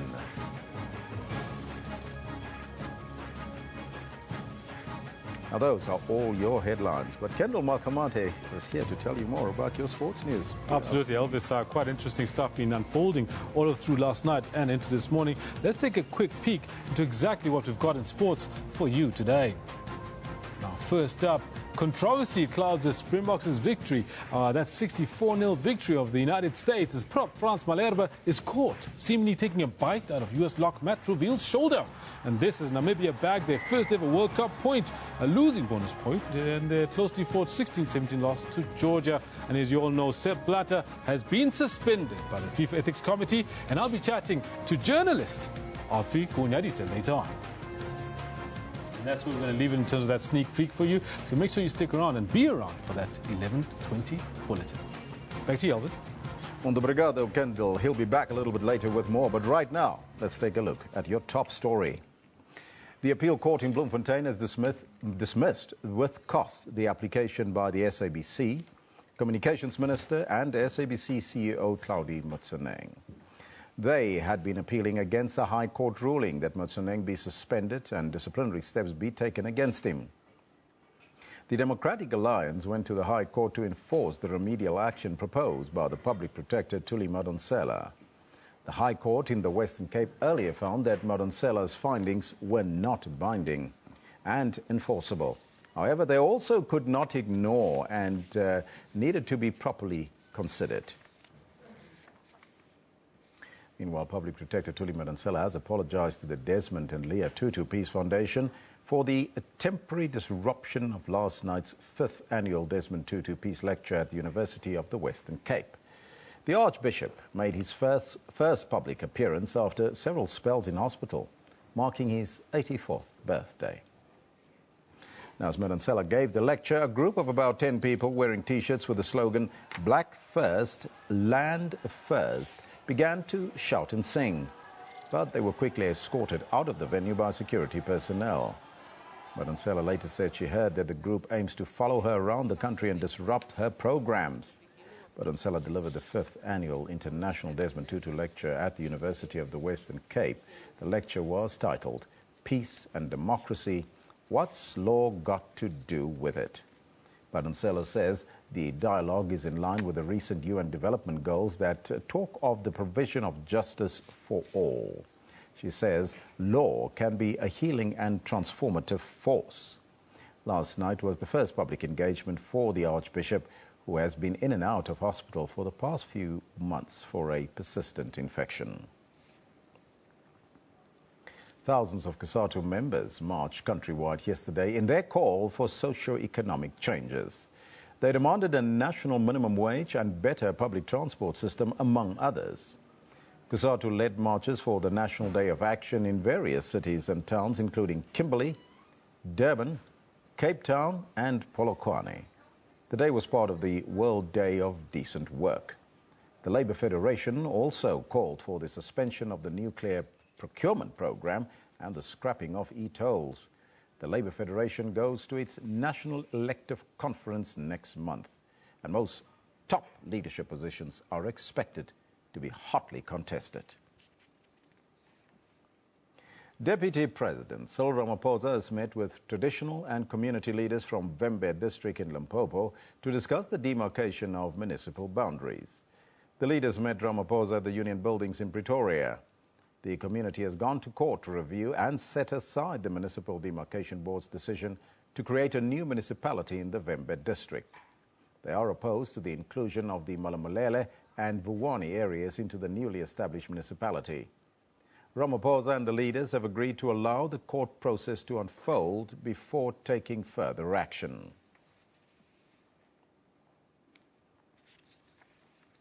The SABC is adamant that there's nothing illegal about the way in which it has obtained emails relating to the Bob Hewitt rape and sexual assault case. The public broadcaster has been accused of hacking into computer systems to obtain the correspondence. The emails show that Hewitt's accusers communicated extensively with each other before his trial. Now, this is despite them having testified in court that they had only limited contact and never discussed the case. Hewitt was sentenced to 6 years in prison earlier this year after having convicted on 2 counts of rape and 1 of sexual assault. Now,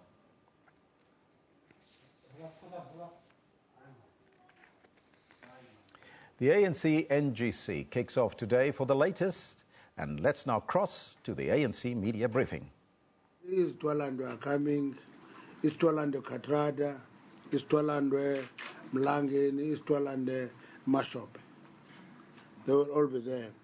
And the members of the Integrity Commission will be here, and many other stalwarts of the ANC.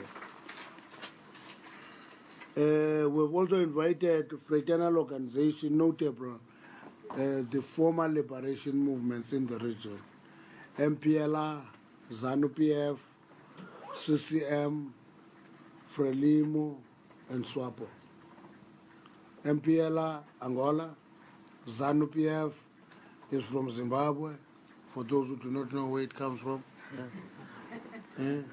CCM is from Tanzania, Frelimo is from Mozambique, and SWAPO is from Namibia. We also expect the attendance of representatives of BRICS embassies. The only embassies we've invited are BRICS embassies: Brazil, Russia, India, and China. Cadres deployed in government and members of business community make up the balance of delegates to the NGC. Delegates will be transported in 67 buses, all of which have left the various provinces across the country. The first delegates arrived at 9 today.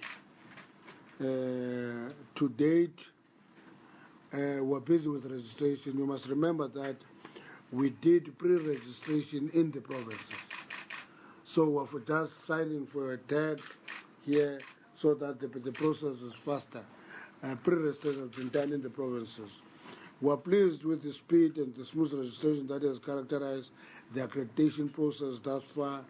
I'm sure you had the same experience yesterday with your accreditation. Very smooth and fast. Very, very smooth. Thank you. Now, this evening, the Progressive Business Forum will be hosting a gala dinner that will be attended mainly by business people, members of the Diplomat Corps, our international guests, leadership of the ANC, and the NGC will be officially open tomorrow, 9th of October. The president will deliver the political report. It's different from the political message or political overview in the NGC. It's the political report. That is what is delivered by the president tomorrow.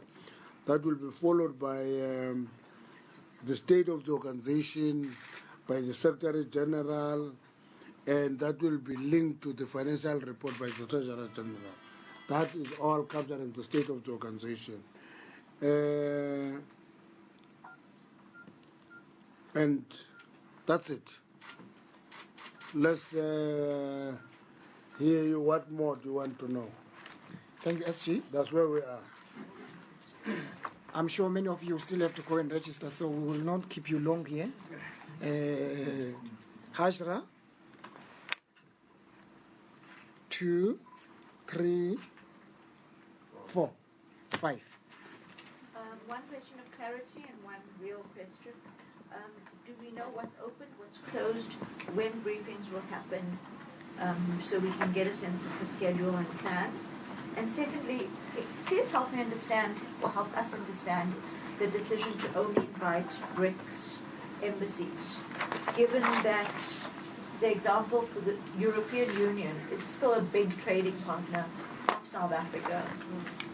And some would say in terms of the policy discussion documents, we've already alienated other trading partners like the States. So I just need to understand. Thanks, Hajra. Who was 2? Me. Thanks, Vivi and Mr. Mantashe. Just one question of clarity. Can you just repeat the exact number of delegates? You said about 4,004. 4,094. Okay, 494. Yeah. And then could you just say how many NEC, REC, and PSG, how many that makes up? And obviously the diplomats and the liberation movement brethren are non-voting. Can you just say how many non-voting? We're not voting. No voting. But in terms of policy review? We're not voting in the NGC. No voting at all. Okay, well, and then again, will we be allowed into any commission? Okay, the same question as Hajra. 3. At the back. No, say it loud. I want him to hear. Ranjani. Continue, Ranjani. Continue, Ranjani. In previous conferences, there were problems around security and our freedom of movement. In this conference, how free are we to interact with delegates? Which areas are we confined in? And I'm sure you're going to answer her question about the closed sessions. Are we allowed in the precinct during that time? And also, please, is this seriously the only room you can find to have briefings for the entire weekend? Because this is, I think, like half the contingent of journalists who are going to be here. And surely there should be another room in this area, please. Thank you. We'll definitely consider the last point you're making. 4 was you. Natasha from the Business Day. Is she just like a reminder on how the calculations are made on the delegates from the provinces? How it is. I know it's according to membership, just how the calculation is made. Okay, the criteria. Any other questions? No, wait. Hi, my name is Mupeng from SABC. As you want to know as to whether the policy on the state of economy, taking considering the current, the state of our rand, and maybe just a comment from me as to state of the rand. our rand there. The rand is good for export. Okay, good, fine.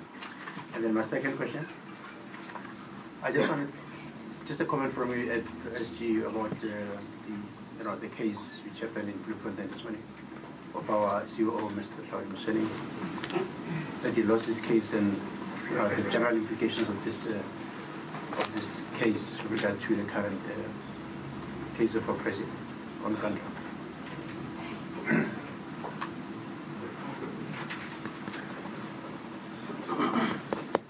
Okay. We'll take those. Sorry. I had forgotten the question I wanted to ask. Have there been any logistical hiccups yet? And do you foresee any delays in the program for this weekend? And this is the other question.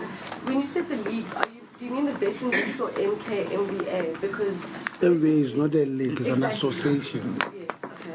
It's not a league; it's an association. So is Sandy Sajaki still the president of the? Oh. Sorry. Okay, let's answer the questions on the NGC.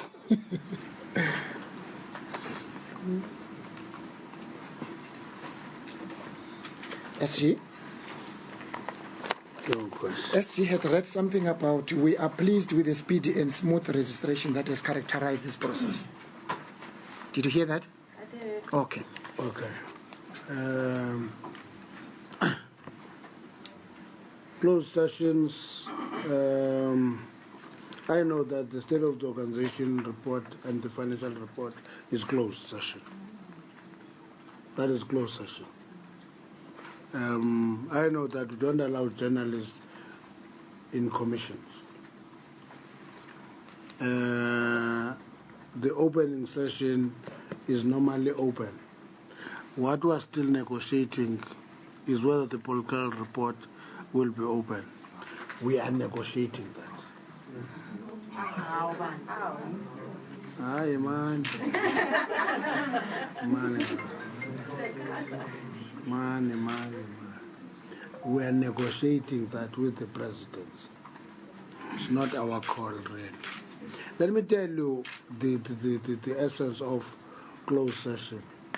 When we declare sessions closed, we want the freedom of the ANC to be brutally frank with itself. Okay? Without fear that when it is brutally frank with itself, it will be headline catching. Okay? And that's why we're asking the podcast session, it depends on the sensitivity of the issues raised there. So I think the media must bear with us and appreciate the fact that we need those sessions. They are rare. NGC comes once in a term, and we are meeting our members in numbers, 2,500 of private delegates, and we must be able to say things as they are. In the presence of the media, you are likely to say there are a number of perspectives. Instead of saying that comrades' factions are eating the ANC up. Now, we can say that when we are alone. When you are there, we say the different perspectives are impacting negatively on the organization. You see the difference? Now, we want to have space to be able to say a faction is a faction, this behavior is not acceptable, and when we have closed sessions, we want to give ourselves that opportunity. So, in media, we're asking the media to bear with us on those issues. That's why we rather have regular briefings. We know in any way you are going to drag some delegates in corners, they will tell you, others will even tell you who said what. That's not our business, really. They will give you a third-person information. They will not be able to say exactly how we interacted with each other. Why BRICS?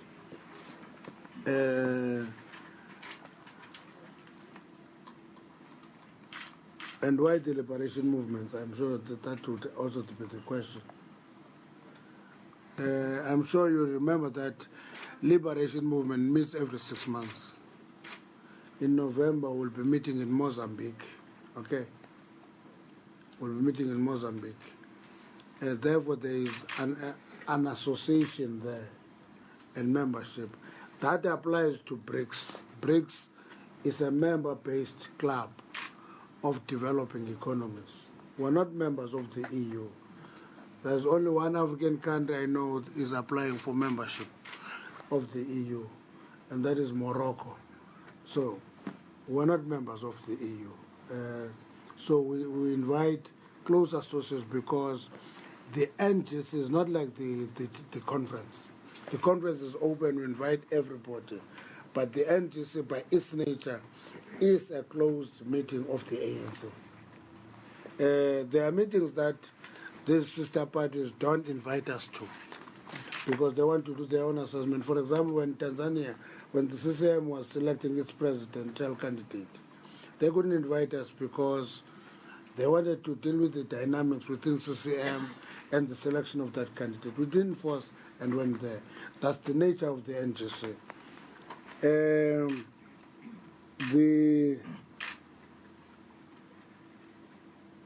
And somebody says, in policies, in discussing policy issues, already we know that our policy discussions are alienating a number of countries.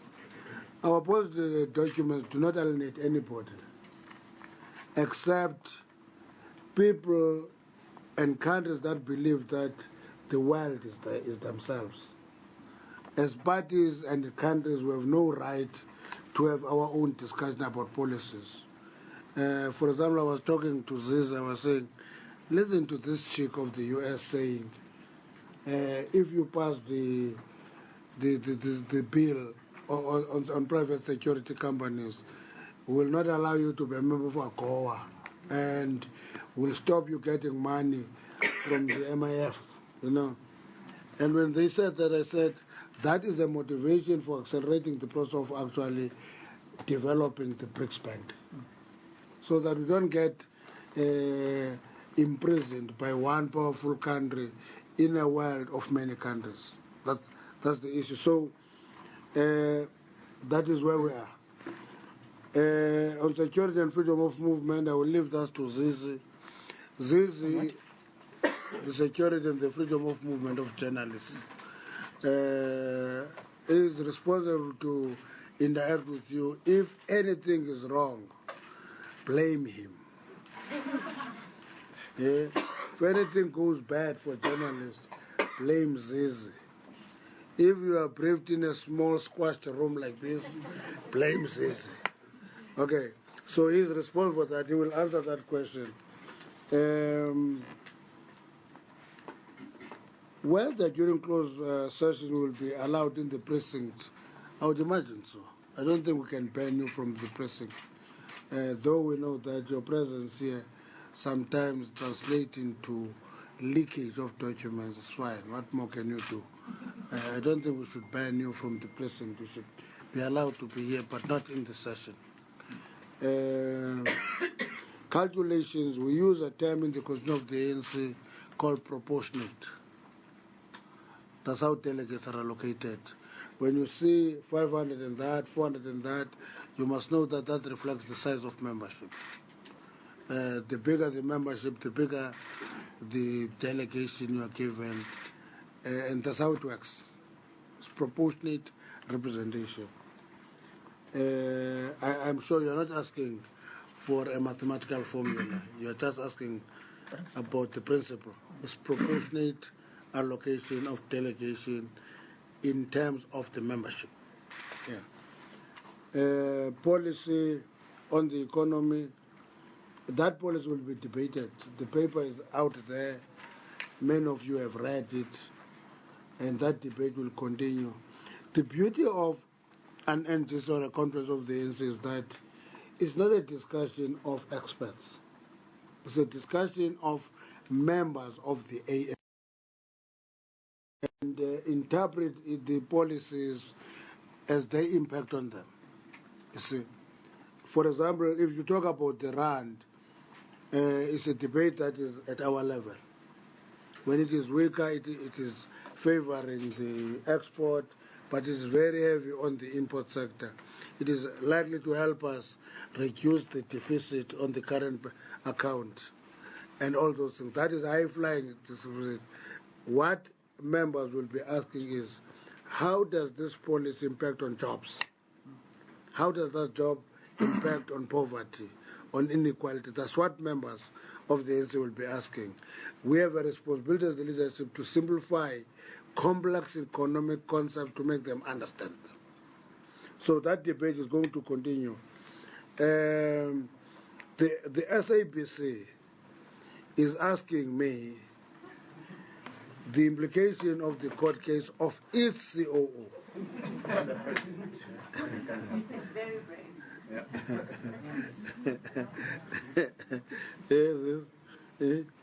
The SABC is asking me to give an answer. What are the implications of this case of our COO?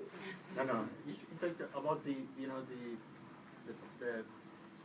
what Tony Madona's rulings, because they are recommendations. They are not binding. No, the Bloemfontein case was dealing with the Western Cape case, which said, the Western Cape case said, and that case has not been changed by the Supreme Court of Appeal, is that recommendation of the public protector are not binding.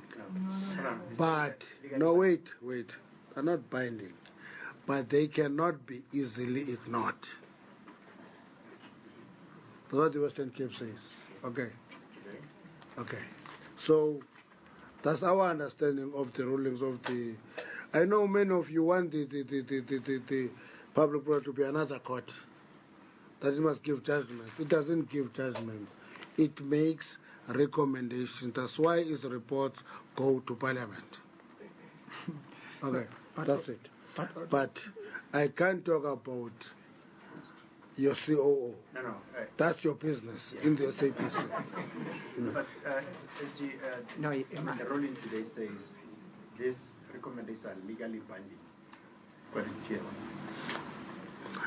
That will have to be reviewed. They can't be binding. There's no recommendation that is binding. Yeah, there can be no recommendation that is binding. If it is a recommendation, it goes to somebody else to make a decision. Not unless the court says the public protector no longer make recommendation, it makes judgments. If it says so, it's an issue that will have to be looked into. But if it is making recommendations, it means it is recommending to somebody. But also your question, you don't use the judgment of Peter to judge Paul. A law doesn't work in that. You do, because of precedence.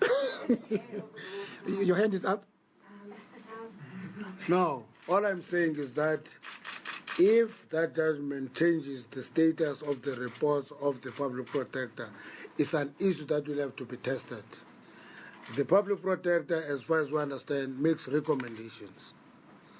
So recommendations are never binding. But I agree with the Western Cape when it says they should not be lightly ignored. I agree with that. Okay. I'll answer the question about movement and security after you. Molom de. Bunjan. Ngos. I'd like to move you back to the state of readiness discussion, but move away from logistics and talk about policy readiness. There's a number of areas in which a few things were meant to happen before we start NGC, in order to ready yourselves as the party and to really dedicate for such a discussion. One example, for instance, would be the ANC's ongoing discussion about the status of provinces. I remember that at one point, I think Amangawung decided that there would be a presidential commission or a presidential task force, or whatever the precise wording was, in particular with relation to the provinces and all of that. And that process, that research and all of that would feed into the NGC, so that the NGC would feed into the policy conference and so on and so forth. But my understanding is that that never happened. The presidential process just never took off. And that was only one example of a few policy areas where some of the discussions that were supposed to happen either at the level of the state or in the ANC haven't happened going into NGC. So what I'm trying to ask is, how happy are you about the state of readiness with regards to the policy discussions that need to be had? Okay. Okay. Power? From Power FM. Thank you. I just wanted to find out, during the week, from the weekend, Tuesdays from the weekend, Reverend Chikani's leaked document. In the weekend, speaking of that document and processes, he said he was waiting to meet with the leadership of the ANC to see whether or not it will be brought up and discussed at the NGC. I just wanted to find out, did that meeting take place? Will it be considered at this NGC? Thank you. Your hand was up.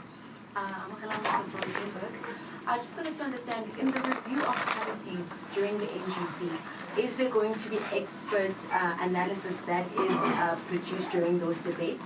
And what is the process exactly in terms of when you do review a policy? Because you said that there won't be voting necessarily. Is it going to be a debate system that kind of concludes whether a policy is reviewed or not? Expert analysis. Yes. Okay. The SG mentioned that it's not necessarily that you'll have experts debating, but I just wanted to ask have you had any experts actually look into the implementation and effectiveness of the policies on the table? One of them is just behind you. Yes? Thank you so much. My name is Govin from Eyewitness News. SG, you mentioned in your opening remarks that the NGC reviews the policy and looks at the implementation of the programs of that policy, and if there's something not right with the implementation or the program, it can.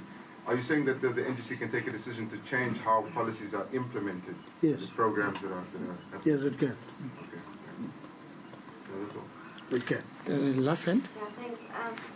Hi, SG. I'm Amy from Independent Media. I think it's about That was the press briefing of the ANC on the upcoming national, on the NGC that's starting tomorrow, that is. So all registration is taking place, as you heard the SG saying there. So it's going to be a bumper.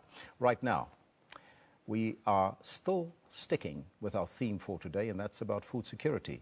Ipopomo. It's a non-profit organization which focuses on the socio-economic development of impoverished communities.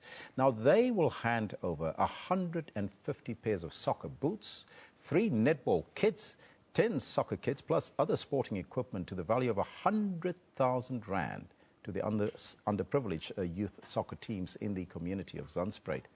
Now, who is Ipopomo? They're a non-profit organization, as I indicated earlier, and they have a very specific focus and a purpose in the Zandspruit area. They plan to expand the community's urban gardens, which produce fruit and vegetables to be consumed by the residents, and on top of that, have the surpluses to be sold to local businesses to create continuous income and sustainable local industry. Joining us now in studio is Jacques Flock. He's the project coordinator of Ipopomo.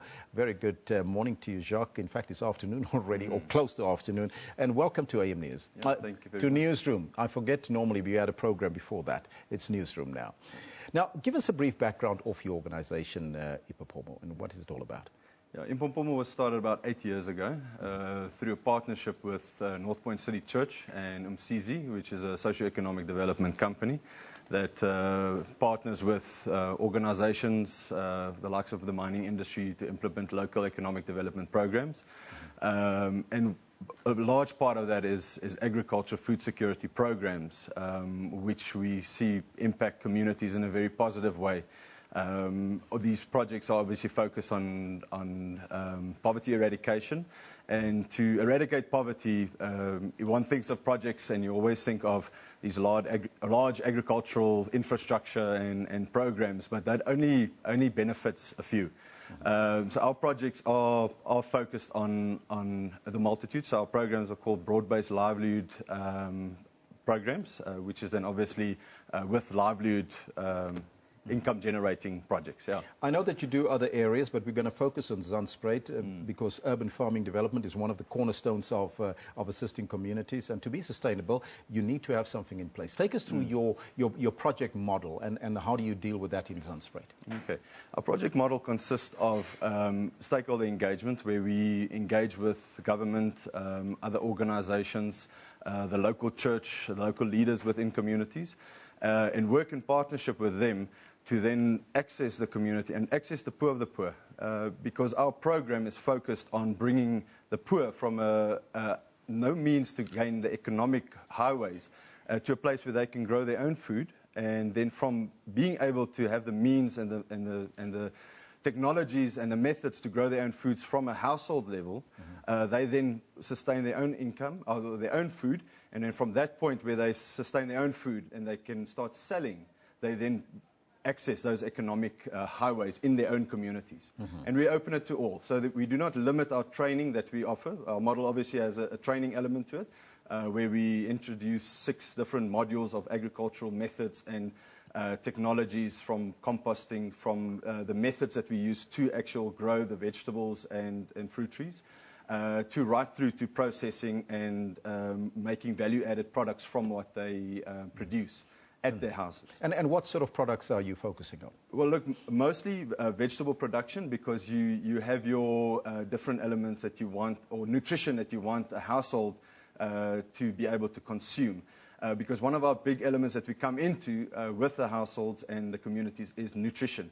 We can't eradicate poverty if we have a malnutrition within a household, because if they can't have a good nutrition in their home, they can't think of building a business or growing an enterprise for themselves. Now, talk to me about this urban gardening project and how big is it? Does the whole community participate? How does it operate? Well, look, we open it up to the whole community. So everybody is able to come to this training.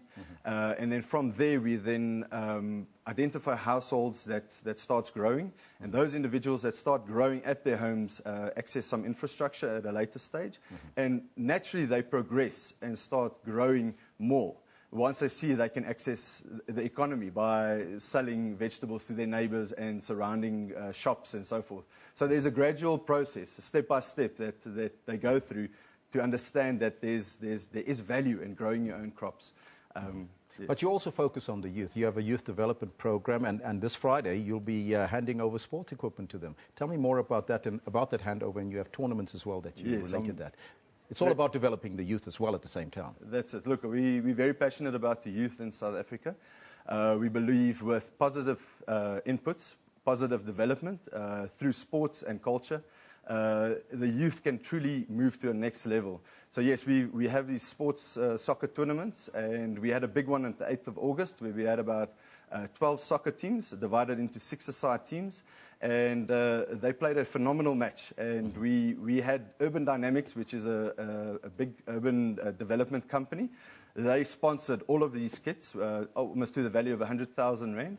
And we are going to proudly present this to them tomorrow in Zandspruit at Ntunjeni facility there. But it's not just about Zandspruit where you're busy with. There's other areas. And if people want to get in touch with you, how do they get in touch with you? Yes, yeah, no, we work right across the country, and we're in 6 of the provinces already with the similar projects.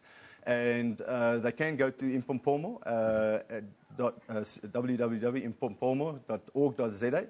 And contact myself on my cell phone. And they can also go to your mother body as well, if they Yes, our mother body obviously is Umsizi, which is a socio-economic development company. And yeah, we as I said, in 6 provinces right across the nation. Jacques, all the best of luck, and good luck with the project in Zandspruit and the other areas as well. Thank you very much. Now, that was Jacques Flock, the project coordinator of the non-profit organization Ipopomo, with a special focus on urban gardening and food security in Zandspruit, area north of Johannesburg, as well as other areas around the country. You can go visit their website, Ipopomo. Now, let's move on. The catch-up. The skating mania basically has hit Kimberley, but it doesn't seem like that we're going to get to that story. Let's see if we can get to that story to see if we are there. Well, skating mania has hit the town of Kimberley, it seems. That's my hometown, with skaters from across the world in town for the Kimberley Diamond Cup, or the KDC, they call it. Skateboarding has grown in the Northern Cape since the start of that competition 4 years ago. Now, siblings Natalie and Damien Bramley. They are from Kimberley. They are testament to the success of that tournament. The two took up skating when the competition started and are now making serious wave.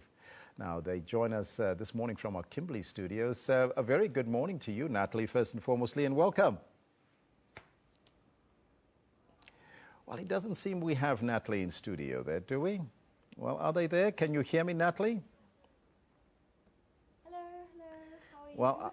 Well, I can hear you very faintly in the background. I can see the big hole there behind you. Natalie, first and foremostly, tell me about, we understand that you finished third yesterday in the competition, in the KDC SA Women's Street competition. Tell us about that.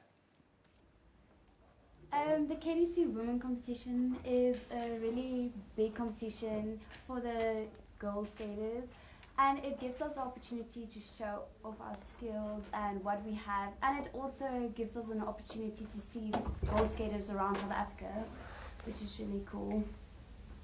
Now, Damien, you won at the Mid-May Mayhem competition earlier this year. Were you? Tell me more about that. You won at the Midway Mayhem competition. Say more about it. Oh, yeah. Looks like Damien can't hear me. Yes, he can't hear you at the moment. I can't hear. You won the Midway competition. I won the How do Midway. you feel about that? I feel awesome for that, and it just feels like I'm making progression. What got you, the two of you, hooked into skateboarding? What got us hooked to skateboarding? Okay, for me, we started skateboarding just after the first Maloof happened. He first started with skateboarding, and a couple months after that, I started with skateboarding. I think thanks to Maloof that we started with skateboarding and gave us the opportunity to try it out. Now, yeah. Now, this sounds a bit strange, especially for you, Natalie, because what got me addicted to girl. skateboarding is that, I don't know, I just like to have fun and, yeah.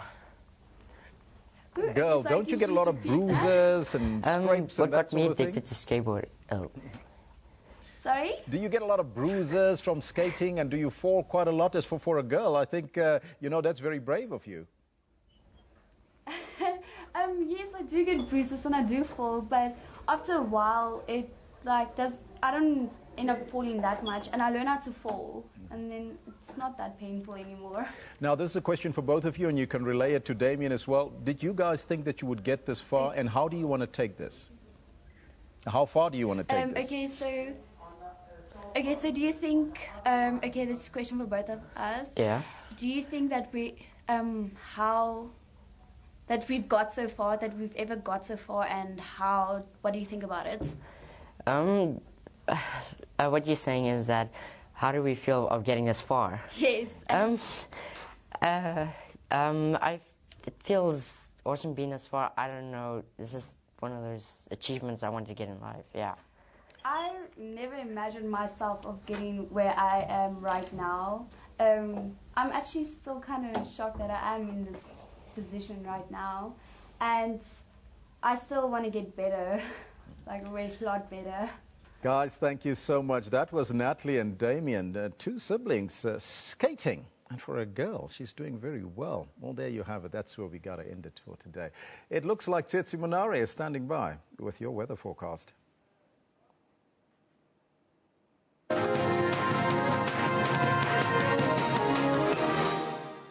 Okay, time now for the weather, and there is a little bit of good news in terms of the rainfall that we spoke about just a while ago. There's possibilities of showers towards the northern part of Gauteng, as well as over some parts of the northwest, Limpopo province, and over some parts of Mpumalanga, and partly cloudy skies. So the cloudy conditions, hopefully it's a good build-up for rain to come through, and you'll see for tomorrow it spreads all the way towards the northeastern part, going along the coastal region. So yes, some good news, there is possibilities of showers coming in, although it's a small chance of rain, but let's just hope it grows into something bigger. Clear skies are expected for much of the west, as well as over the interior of southern Africa.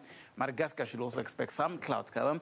And then, now, this is what everybody, I think, is waiting for, the possibilities of the heat wave slowly reducing. No, it doesn't look like it's still Temperatures in Pretoria at 37 degrees, and the hot weather could lead to the drought, and it could lead to more severe and uncomfortable conditions. Johannesburg around 34. There is a chance of showers over much of the central regions, with Pietermaritzburg also expecting just around 32 degrees. Towards the southwestern part, we're expecting Cape Town at 19. Nice and cool weather still expected here, which is the good news, basically. That cool weather and fine conditions are expected just along much of the interior of South Africa. Beaufort West still hot at 30 degrees, 39 for Upington also, one of the hottest places that you can get there. And then temperatures for Namibia are expected to be very high for places such as Mariental at 39 degrees. And then it is also expected to be quite hot towards Karasburg and all the way into Oranjemund with a maximum of 20 degrees. So those conditions for Oshakati also around 38. Ochuarongo also at 38 with Swakopmund at around 18. So if you look into what's happening here in Botswana, temperatures also into the upper 30s for Maun, Khanzi, as well as over Francistown. Tsabong, also very bad at around 39 degrees. Really hot conditions are expected along those parts. Then sunny skies are expected for Harare, Gweru, going in towards Bulawayo over much of Zimbabwe. You should expect hot weather, 37 degrees expected along those parts. Kuamba is at 34, 28 for Lichinga, with possibilities of those sunny conditions just along the southern parts of Mozambique. Just have a look at this. Chimoyo, 34 degrees. And then those sunny skies also expected towards the southern parts into the capital. Have a look at this now. Even the capital is at 40 degrees. Really hot weather is expected all over southern Africa. It really is not changing much. And then the 27th towards Farafangana as well as over Fianarantsoa. So this is pretty good, and it is expected to remain so for the next couple of days. And further up north, Antirabe 29, Majanga 33 as usual. It's always just around into the lower 30s. That's basically it for the weather, but do stay tuned. There'll be more here on SABC News. Thank you, Tsitsi Munari. Let's take a look at your top stories for the day. The appeal court in Bloemfontein has dismissed with cost the application by the SABC Communications Minister and SABC CEO Claudine Motsoeneng. They had been appealing against the High Court ruling that Motsoeneng be suspended and disciplinary steps be taken against him. The Democratic Alliance went to the High Court to enforce remedial action proposed by the Public Protector Thuli Madonsela. The High Court in the Western Cape earlier found that Madonsela's findings were not binding and enforceable. However, they could also not be ignored and needed to be properly considered. Now that leaves the ball in the court of the South African Broadcasting Corporation. Public Protector Thuli Madonsela has apologized to the Desmond and Leah Tutu Peace Foundation for the temporary disruption of last night's 5th annual Desmond Tutu Peace Lecture at the University of the Western Cape. The Archbishop made his first public appearance after several spells in hospital, marking his 84th birthday. As Madonsela gave the lecture, a group of about 10 people wearing T-shirts with the slogan, "Black First, Land First," began to shout and sing. They were quickly escorted out of the venue by security personnel. Madonsela later said she'd heard that the group aims to follow her around the country and disrupt her program. Madonsela delivered the 5th annual International Desmond Tutu Lecture at the University of the Western Cape. The lecture was titled Peace and Democracy, What's Law Got to Do with It? Madonsela says the dialogue is in line with the recent UN development goals that talks of the provision of justice for all. She says law can be a healing and transformative force. Last night was the first public engagement for the Archbishop, who has been in and out of hospital for the past few months for a persistent infection.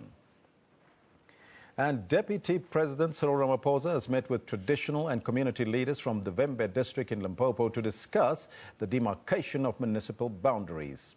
The leaders met Ramaphosa at the Union Buildings in Pretoria. The community has gone to court to review and set aside the Municipal Demarcation Board's decision to create a new municipality in the Vembe district. They are opposed to the inclusion of the Malumulele and Vumani areas into the newly established municipality. Ramaphosa and the leaders have agreed to allow the court process to unfold before taking any action. Now that's your news for now and all your headlines. And that is where we have to end it today. The team is right behind me as we say arrivederci from myself, Elvis Preslin. See you tomorrow. Goodbye. From the Newsroom team, ciao for now.